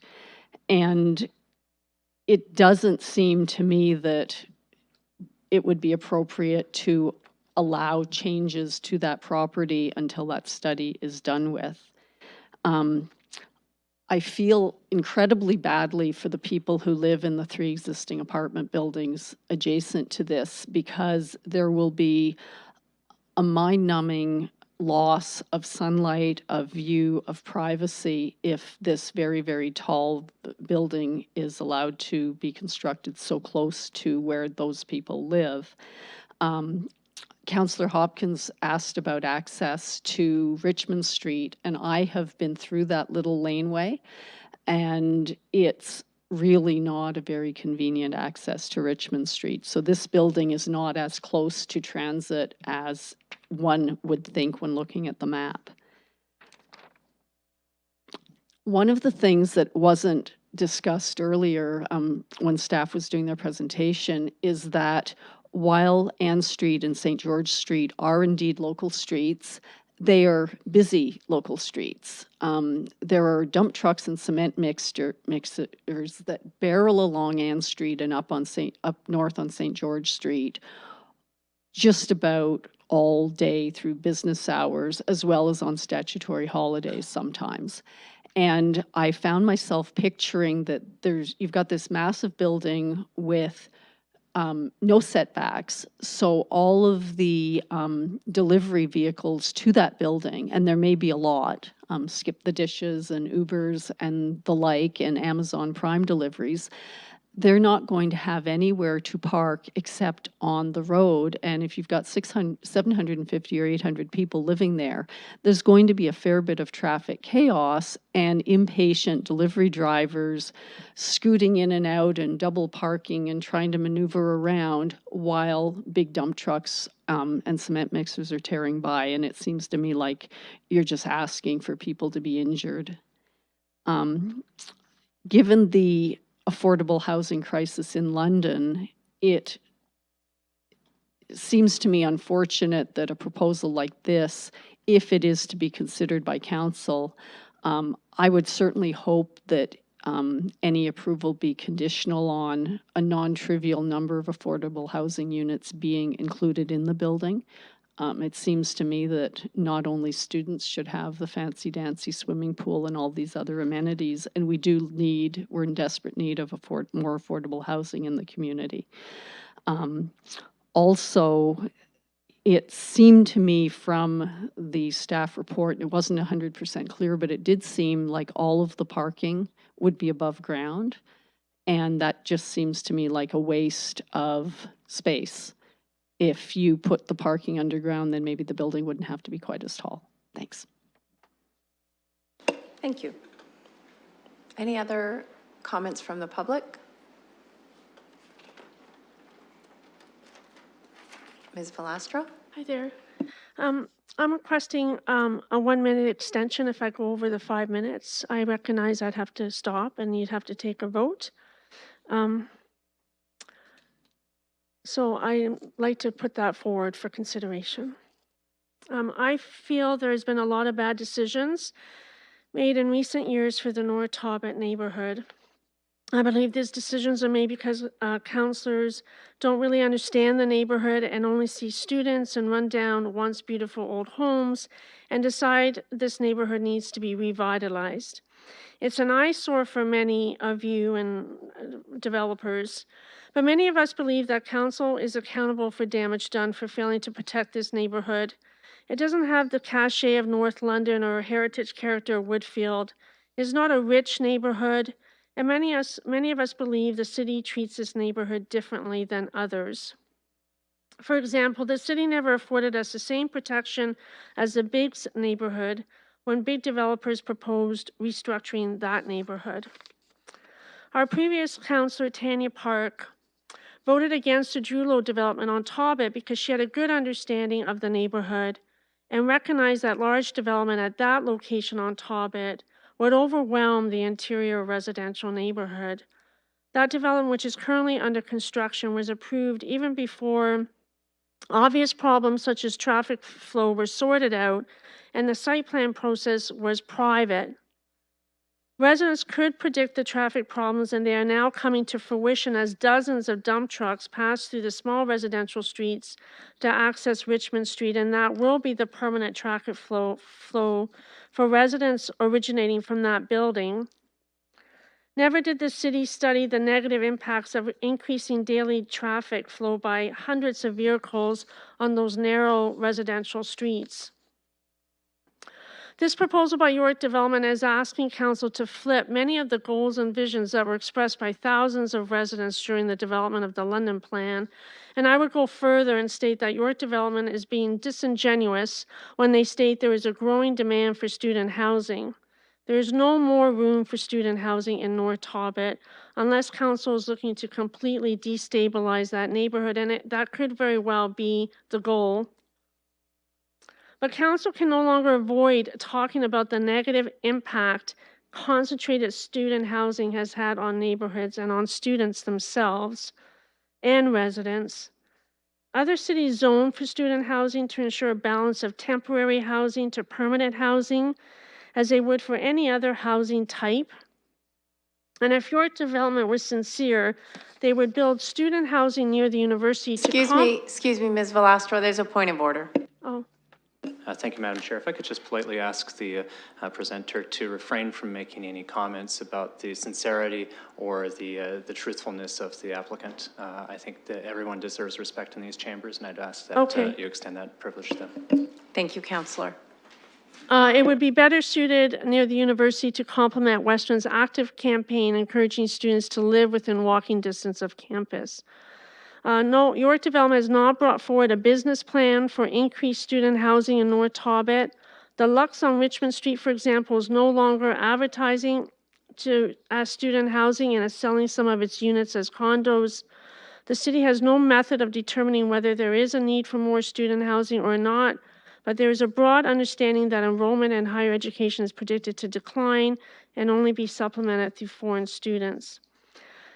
I believe this proposal, and many of us do, will kill this neighborhood. It is located in an area where traffic is trapped.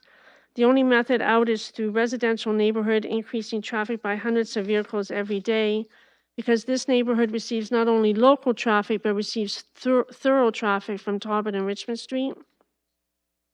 I feel that development, I feel like this, like the previous presenter said, you know, my guess is this land went cheap, and it's next to the bars, and you know, it's probably seen as being very profitable to build here. This development is bad for this neighborhood, and I don't understand how one developer has the power to completely transform an entire neighborhood by breaking the rules. I know that many counselors from speaking with you don't know where North Talbot is. And I'm being genuinely honest when I say that I'm scared for the neighborhood. I'm sorry if you don't like this, but I don't have the confidence that you will protect the residents because I don't believe you see them. Decisions about our neighborhood appear to be flippant. Nowhere is this a better example, more prevalent than in the recent decision to allow municipal parking lot on the interior block of John Street, because of that decision, an entire block of trees and backyards were bulldozed along with a heritage livery in a matter of a few days, because that decision was made blind. Ms. Velastro, you're at 5 minutes. Okay, I recognize 1 more minute. that you had previously asked for a minute extension. Deputy Mayor Helmer is moving it. Councillor Hopkins is seconding. All in favor, hand vote. Any opposed? So there's one opposed. Go ahead. Wrap it up, please. Our neighbor has become increasingly dangerous because of the concentration of bars on Richmond Street and a concentration of student housing. Dangerous for both residents and students alike. For example, there were 7 home invasions on Mill Street on the evening of the last Tragically Hip concert broadcast in Victoria Park. In the morning, police canvassing the neighborhood asked why I don't have cameras on my house, stating it is impossible to investigate break-ins when there is so much traffic from outside the neighborhood. The police cannot identify suspicious activity because everyone is a stranger. And it's just wishful thinking and believing that somehow you can divert loud drunken traffic away from the neighborhood by building on its edge. It's just not true. and cannot be substantiated. Finally, York Development produced a noise report. It states that noise levels at street level do not meet provincial safety standards and is likely to increase because of increased traffic. I made several recommendations as to how to insulate tenants from increased street noise. Ironically, it is a requirement that of the planning department to ensure interior noise levels meet provincial standards, but does not care whether residents that live at street level are exposed to noise that exceed provincial standards. So you're at your extra minute now, Ms. Velastro. Okay, thank you. And I'm really sorry if you don't like to hear, but I just want you to know that there's a lot of people that live in this neighborhood that don't feel that this neighborhood is not treated the same way. Thank you. Are there any other members of the public? Thank you, Madam Chair. Hello, everyone. My name is Roygetta Arabi. I'm actually a current Western student right now. I would like to speak into question just on the nature of this project.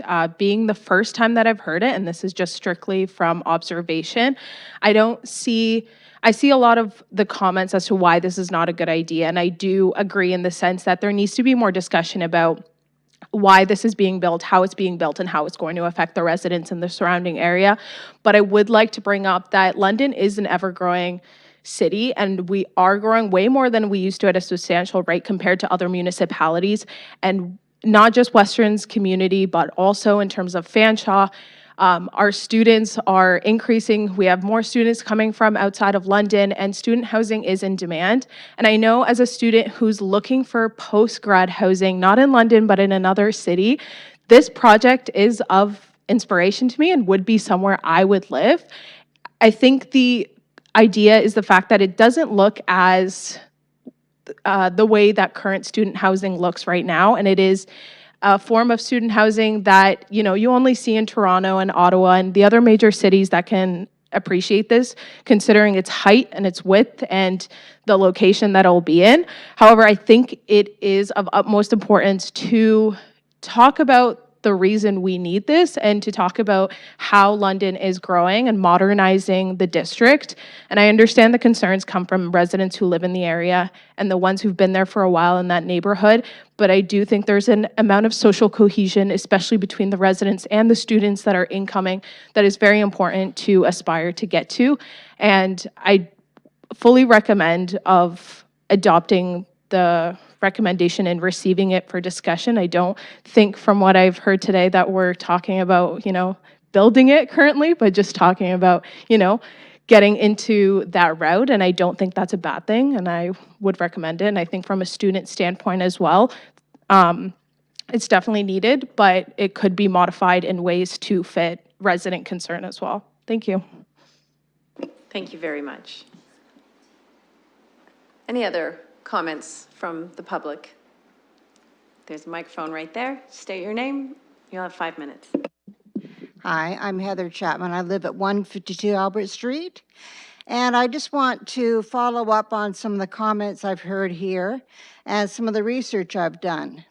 We're looking at a heritage brewery, which is currently recognized, that has an auto repair shop in it. And everybody's going to look at it and say, oh, well, it's not worth saving.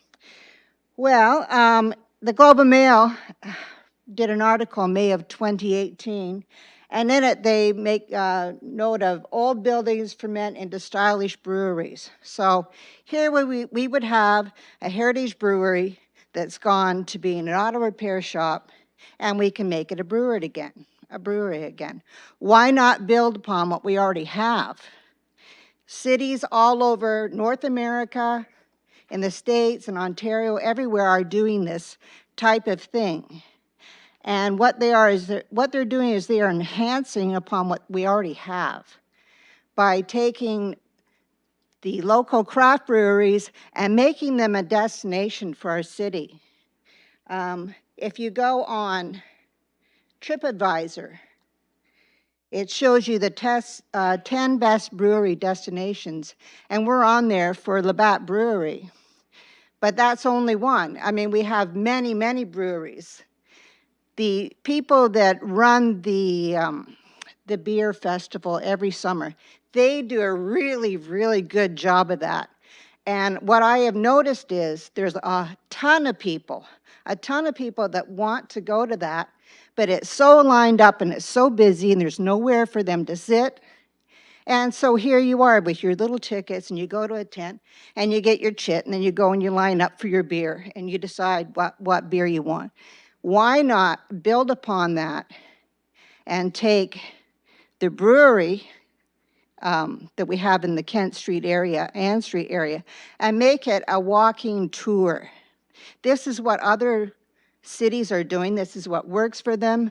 We could incorporate the other nearby breweries, such as Toboggan, that's right down the street from this brewery. And lots of people are doing this. Why can't we build upon that? This is my recommendation. That way it's a win-win for everybody.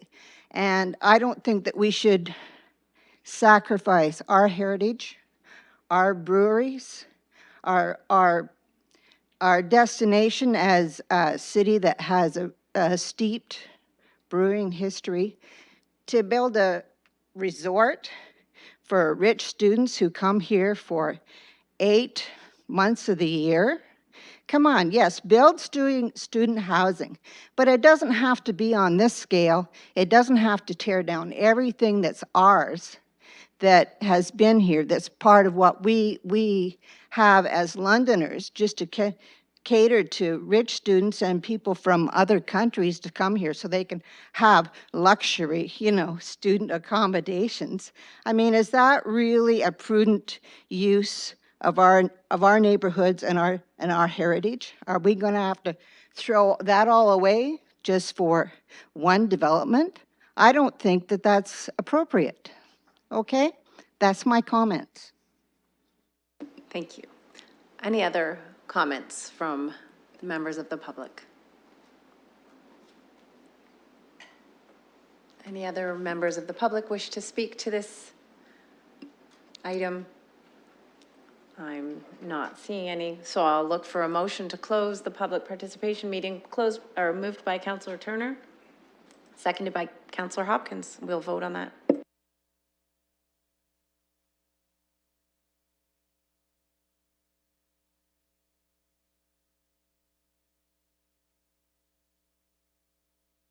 Closing the vote, the motion carries 4-0. Questions, comments from committee?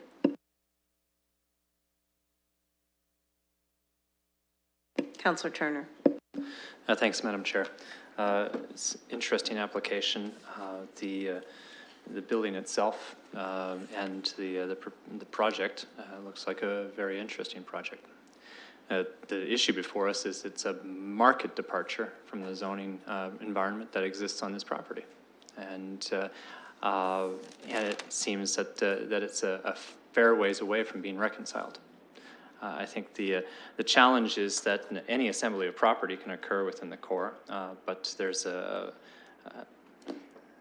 fairly conscientious allocation of properties and those zonings within the city that would allow for such a building to be built in another location.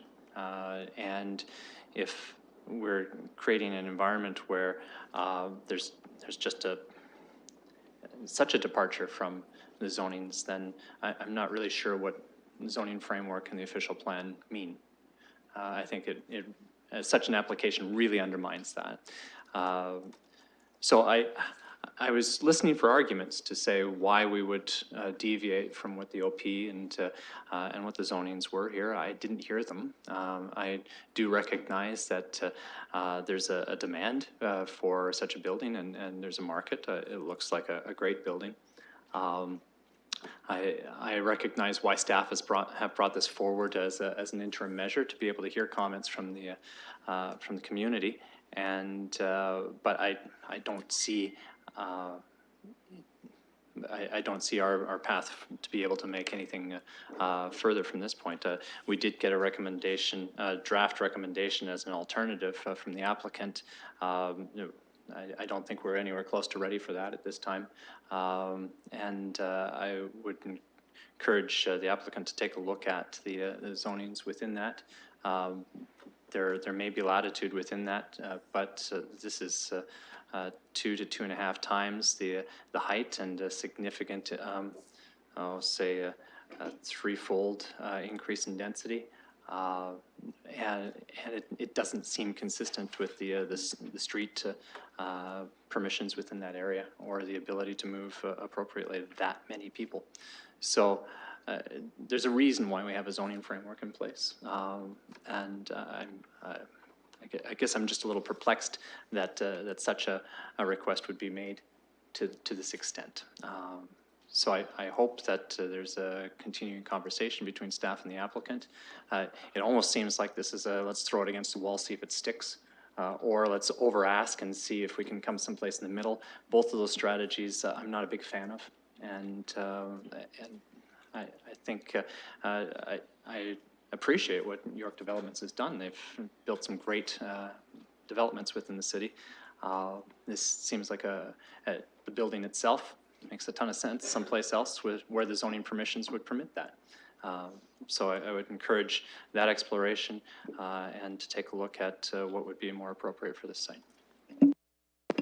Thank you, Councillor. Anybody else? Deputy Mayor Helmer. Thank you. I think I agree with some of what Councillor Turner said. Sometimes I think it was maybe Adam Carapella who said this to me one time. He said, you know, the developers are often thinking about what's on the inside of the building, you know, all the amenities inside and what are the suites or how are they organized and what's inside the building, because that's sort of what they're selling to people who are going to be buying the units or renting from them.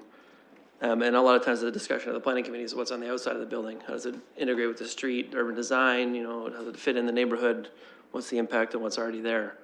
And I think that's where this one has some challenges, right? We got this interesting heritage building that's, you know, gonna have a giant tower dropped on top of it.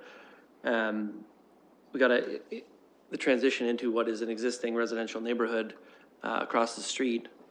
You know, I can see why filling in the block, that's the part of the block that's not an apartment building right now, I can see why that would make a lot of sense. I think the issue is how, like, what the scale is gonna be and how it transitions down to the street. I'd prefer to see the taller stuff closer to Richmond, obviously. But there's already tall buildings there. So, you know, I think that that's not really possible. Frankly, if it was on the other side of the train tracks, I think it would work. There's another, you know, you can imagine an assembly on the other side of the train tracks just north of there that's not divided by the train tracks from Western or from Fanshawe. You know, it's that much more convenient. But, you know, I haven't seen a proposal for those lands. I think this one is interesting because it's on, you know, along Ann Street. You connect basically right to that Thames Valley Parkway, which, you know, that's a really convenient active transportation route. If you're going up to Western, you could bike up there, you could walk up there, bit of a long walk, but it's a pretty short bike. And I could see why this kind of density could fit in that kind of environment, or at least more density. But I do think it's the transition and the heritage issues that are going to be the key thing. I appreciated Mr. Tovey's presentation, giving us examples of, hey, like, here's how this stuff has been integrated. How can we do that? And I think we have to think about that. This building here, it seems to me like the architect's got a very clear vision for what it's going to look like, and it's very different from, you know, a heritage building. It's very different. It's all glass, and I'd love to see buildings like this in London, but, you know, the trade-off of losing a heritage building, yeah, that's a pretty significant one. So I think it's good to have the interim meeting where we can see the proposal. I think some of the presentations were good from the public. I thought some of the presentations included some arguments that were really not good. And I just want to say that it does not matter where people are from, right? It doesn't matter if it's student housing or housing for old people or housing for low-income people or housing for rich people. The question is, like, what kind of housing, what kind of buildings can go where? And I think we have to look at the planning issues that are involved and not the kind of people who are living in the buildings. And all those arguments make it very hard for me to focus on the actual land use arguments that people might be mentioning. So for what it's worth, those things I think are counterproductive. You know, I'm interested to hear the feedback from folks on the proposal, because I think a taller building can certainly go here. How it's going to interact with the neighborhood, I think, is the key thing. I think the step back off of St. George is the key really key issue, and what to do with the heritage building. Can it be incorporated inside? Right? You know, I think one of the difficulties is some of the adaptive reuse ideas are kind of contrary to what I think a lot of people in the neighborhood would like, which is they probably do not want a bar, another bar, you know, closer to the residential neighborhood. There's already lots of them, as Mr. Tovey pointed out. Look at all the ones along Richmond. And there's quite a lot of intensity of that kind of use. But I can see that from a heritage perspective being very attractive. Look at that. It can be not a brewery, but perhaps a brew pub or something like that. So those are my initial thoughts for what they're worth. Councillor Hopkins. Yes, thank you, Madam Chair, and I don't want to repeat what my colleagues have already said. I think they've made a number of good points. I appreciate the presentation, though, from the applicant. I think having this conversation is important. There are still a number of concerns, I think, that have to be dealt with, and I would really encourage that conversation to continue with staff and the applicant, and I know we'll be having another public participation meeting, but for me, there are a number of unanswered questions, and I think we need to kind of deal with them, and in particular, it's all about that zoning and how it's going to fit in this neighborhood. I think that, to me, really sums it up, and what are we going to do with the heritage building? And are there other opportunities to have a mixed demographic, or, you know, having more of a conversation on that fit in the neighborhood? So I would encourage that to continue and look forward, I guess, to the next time we have a public participation meeting. Thank you. So I just want to, you know, make clear to people that are here that there's no decision being made today. This is just an information report. There's an application. Staff and the applicant are not at the end point yet, and at some point there will be a recommendation report that comes to this committee where there's a decision made whether or not to allow what is being applied for. Right now, this is just information from staff where we are in the process, and this is the application that they're looking at right now, and it also is an opportunity to give the public a chance to come here and let us know what you're thinking. There will be another public participation meeting when it comes down to the time where the application itself is being considered here for approval or modification or whatever the recommendation is from staff. There will be another opportunity for the public to come and share their thoughts and their concerns or their support with us. Just want to reiterate what the other councillors have said here, in that we decide on land use here, and we're actually prohibited from saying who can or cannot live in a certain place. By provincial legislation, we cannot say no students can live in this area, or no elderly people, or no immigrants. We can't say, and I would not ever want to have that kind of decision from any committee.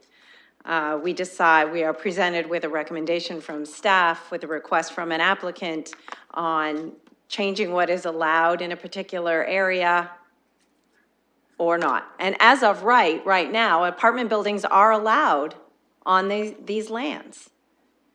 What the applicant is asking us to consider at some point in the future is to increase the density to allow a bigger apartment building than what is currently allowed on these lands. But right now, as of right, an apartment building is allowed on these lands. That's not a decision that will come to this committee or to council.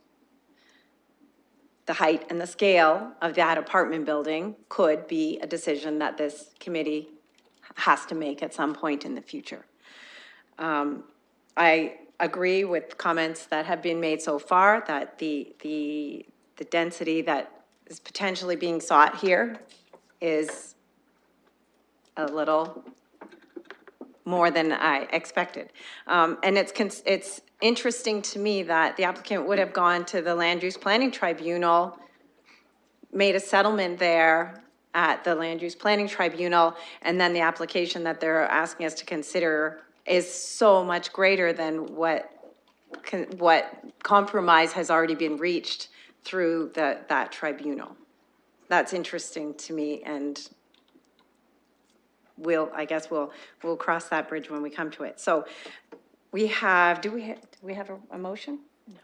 So what we need then is a motion. The staff recommendation is that we receive this report for information, that Development Services staff be directed to make the necessary arrangements to hold a future public participation meeting so that we can hear from the public again.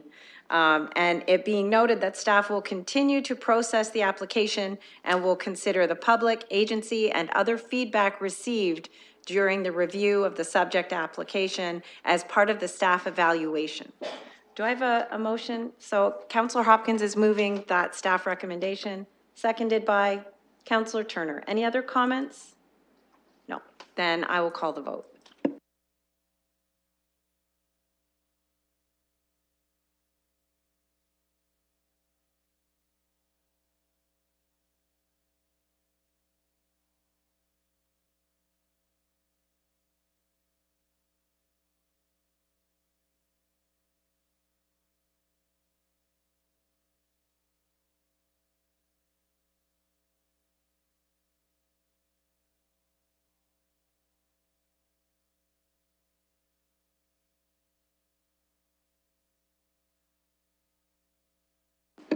Closing the vote, the motion carries 4-0.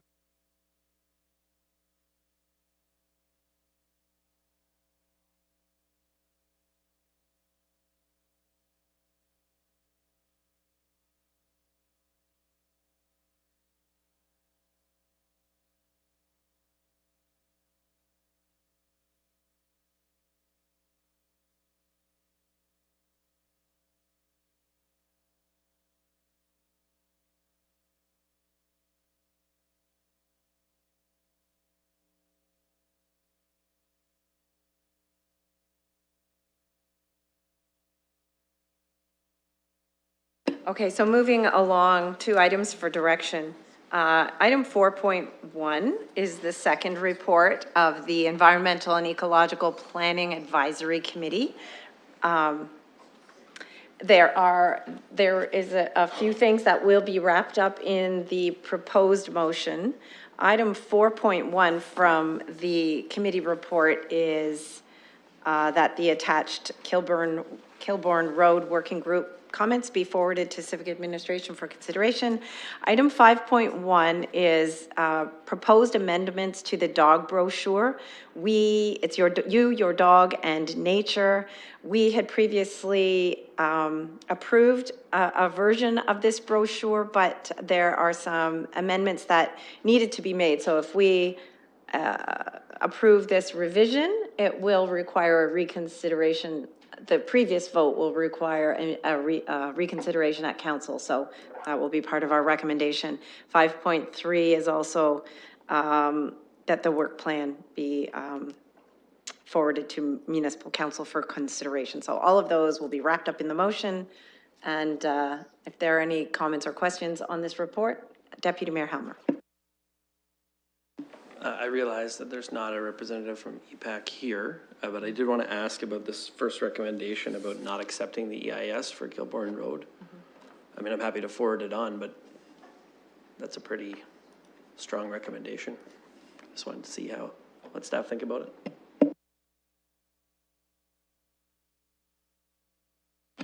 Through you, Madam Chair, forgive me, which item is that, Councillor? It's on page 204 of the package. It is the 4.1 in the EPAC report. It's just to forward it to you for consideration, but the first recommendation in that says, don't accept this EIS. Through you, Madam Chair, so I don't have familiarity with this specific matter. It could be that I'm assuming that the committee felt that the application or the submitted EIS wasn't sufficiently comprehensive, which is something we would anticipate if the committee felt that as well. So we can get that information for you if you'd like. So just to be clear for you, Mr. Yeoman, the committee, the advisory committee recommendation is that their comments be sent to you for consideration. Do I have, I think you should be able to see the entire motion on screen, and if you want to take a look at it, then I will look for a mover and a seconder. Councillor Turner.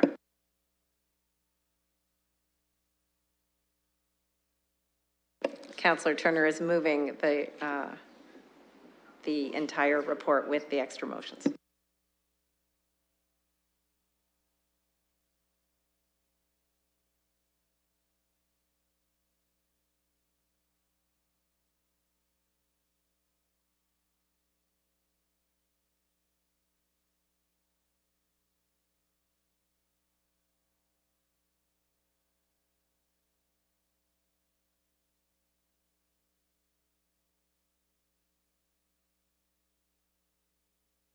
So we have a mover, and we will need a seconder at some point.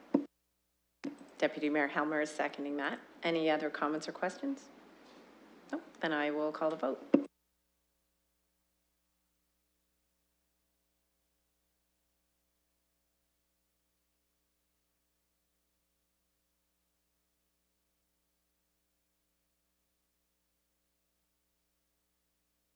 Closing the vote, the motion carries 4-0.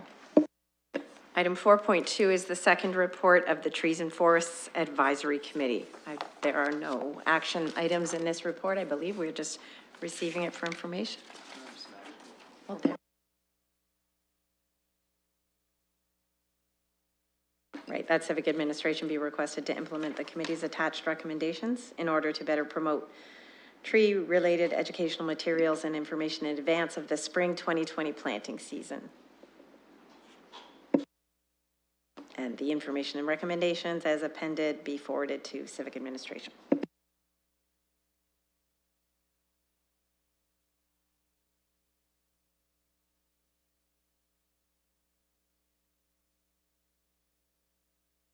Again, the motion will be on the screen. In addition to receiving the report, there are a couple of action items. Yes, Councillor Turner. Thank you, Madam Chair. Through you to staff, that recommendation with respect to the education materials, are there any concerns? Have any concerns been raised, or are these reasonable and achievable recommendations?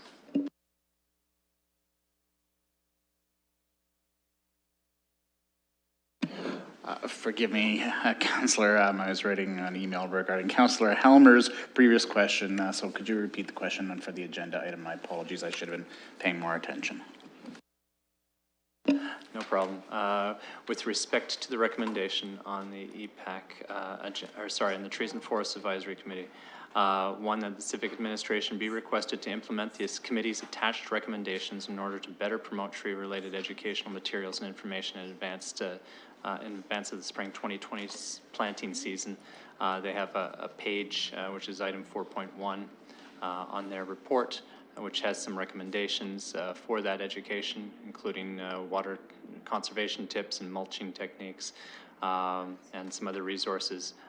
Those recommendations, are there any issues with those implementations or the recommendation from the committee if we were to make that advice to staff?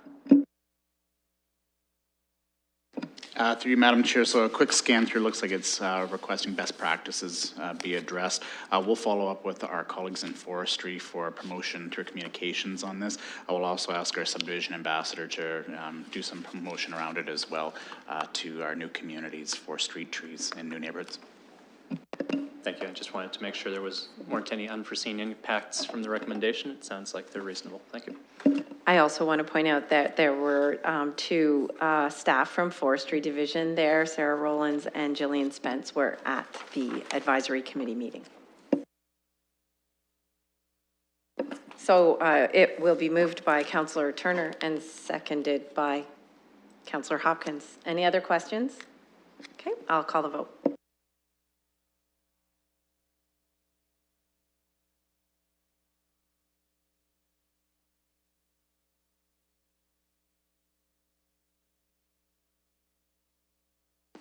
Closing the vote, the motion carries 4-0.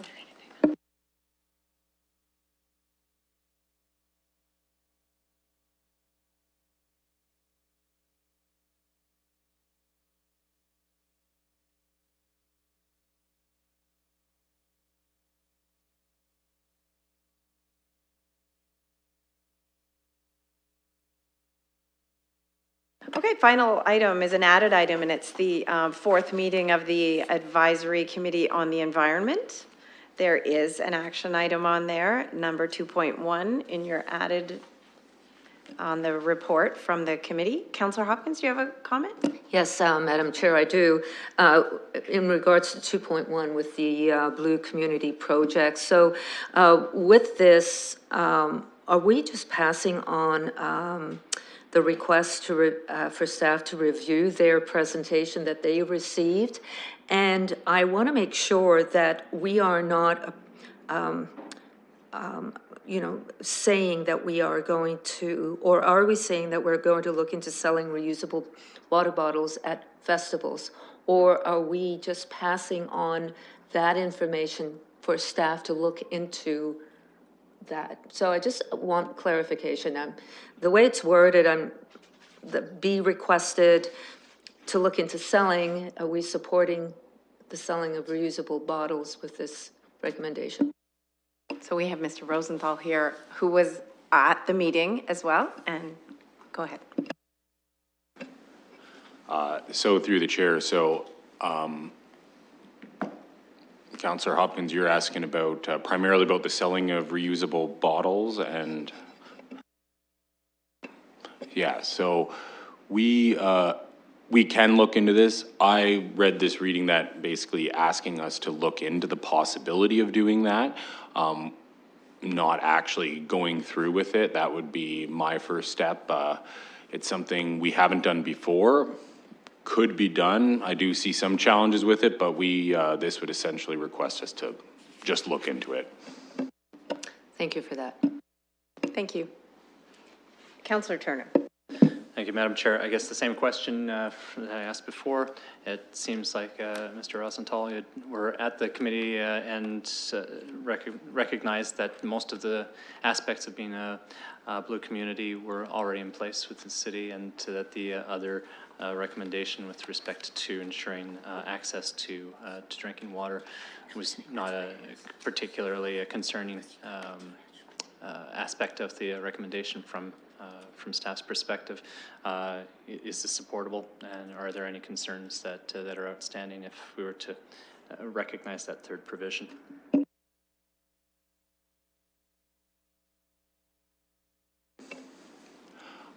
It would take up some staff time to look into it. Say there isn't a firm timeline on it, but other than just the use of staff time, there isn't anything concerning about just looking into selling reusable bottles. Not with respect to the reusable bottles. It was respect with that water is a human right, and that and the disconnects would be discouraged, all of that. Yeah, so that is something we already have been looking into. My presentation was that, you know, depending on the specific wording of the final resolution, we believe we are already there. We don't, as things stand right now, we have programs in place for people without the ability to pay their water bill. So that's the issue actually, and the request and the Blue Communities plan from here is to make a delegation to Civic Works Committee. And at that delegation, I would also present and talk about the effects on the water system of actually formalizing a blue community. But the first step is I'm gonna be working with them to talk about the final wording of the resolution, hopefully, you know, minimizing impacts on our system, but we're still keeping the intent of the intent of the Blue Communities program, and then from there we'll go forward, and they will make a delegation to Civic Works. Great, thanks. I just wanted to ensure that the recommendation was generally supportable and recommended by staff as something that was achievable and able to move forward. So it sounds like that's where we're at, and happy to support the this recommendation. So I'd move the recommendation as worded here. Great. Moved by Councillor Turner. Thank you. Second by, wow, eeny meeny, Councillor Hopkins. I think you were like a half a second ahead of the Deputy Mayor. So if there are no other comments or questions, we'll vote.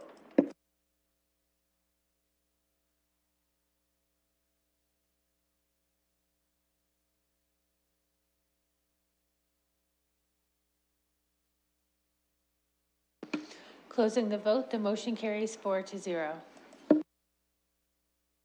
So that's it. Nothing else on the agenda unless there's any additional business from any of you, and I'm not seeing any. Moving adjournment is Councillor Turner. Seconding that adjournment is Councillor Hopkins. We can do a hand vote on that. All in favor? None opposed. That motion carries. Thank you, everybody, for those diehards who stuck it out to the end. Thanks very much. Wash your hands. Don't forget to wash your hands often.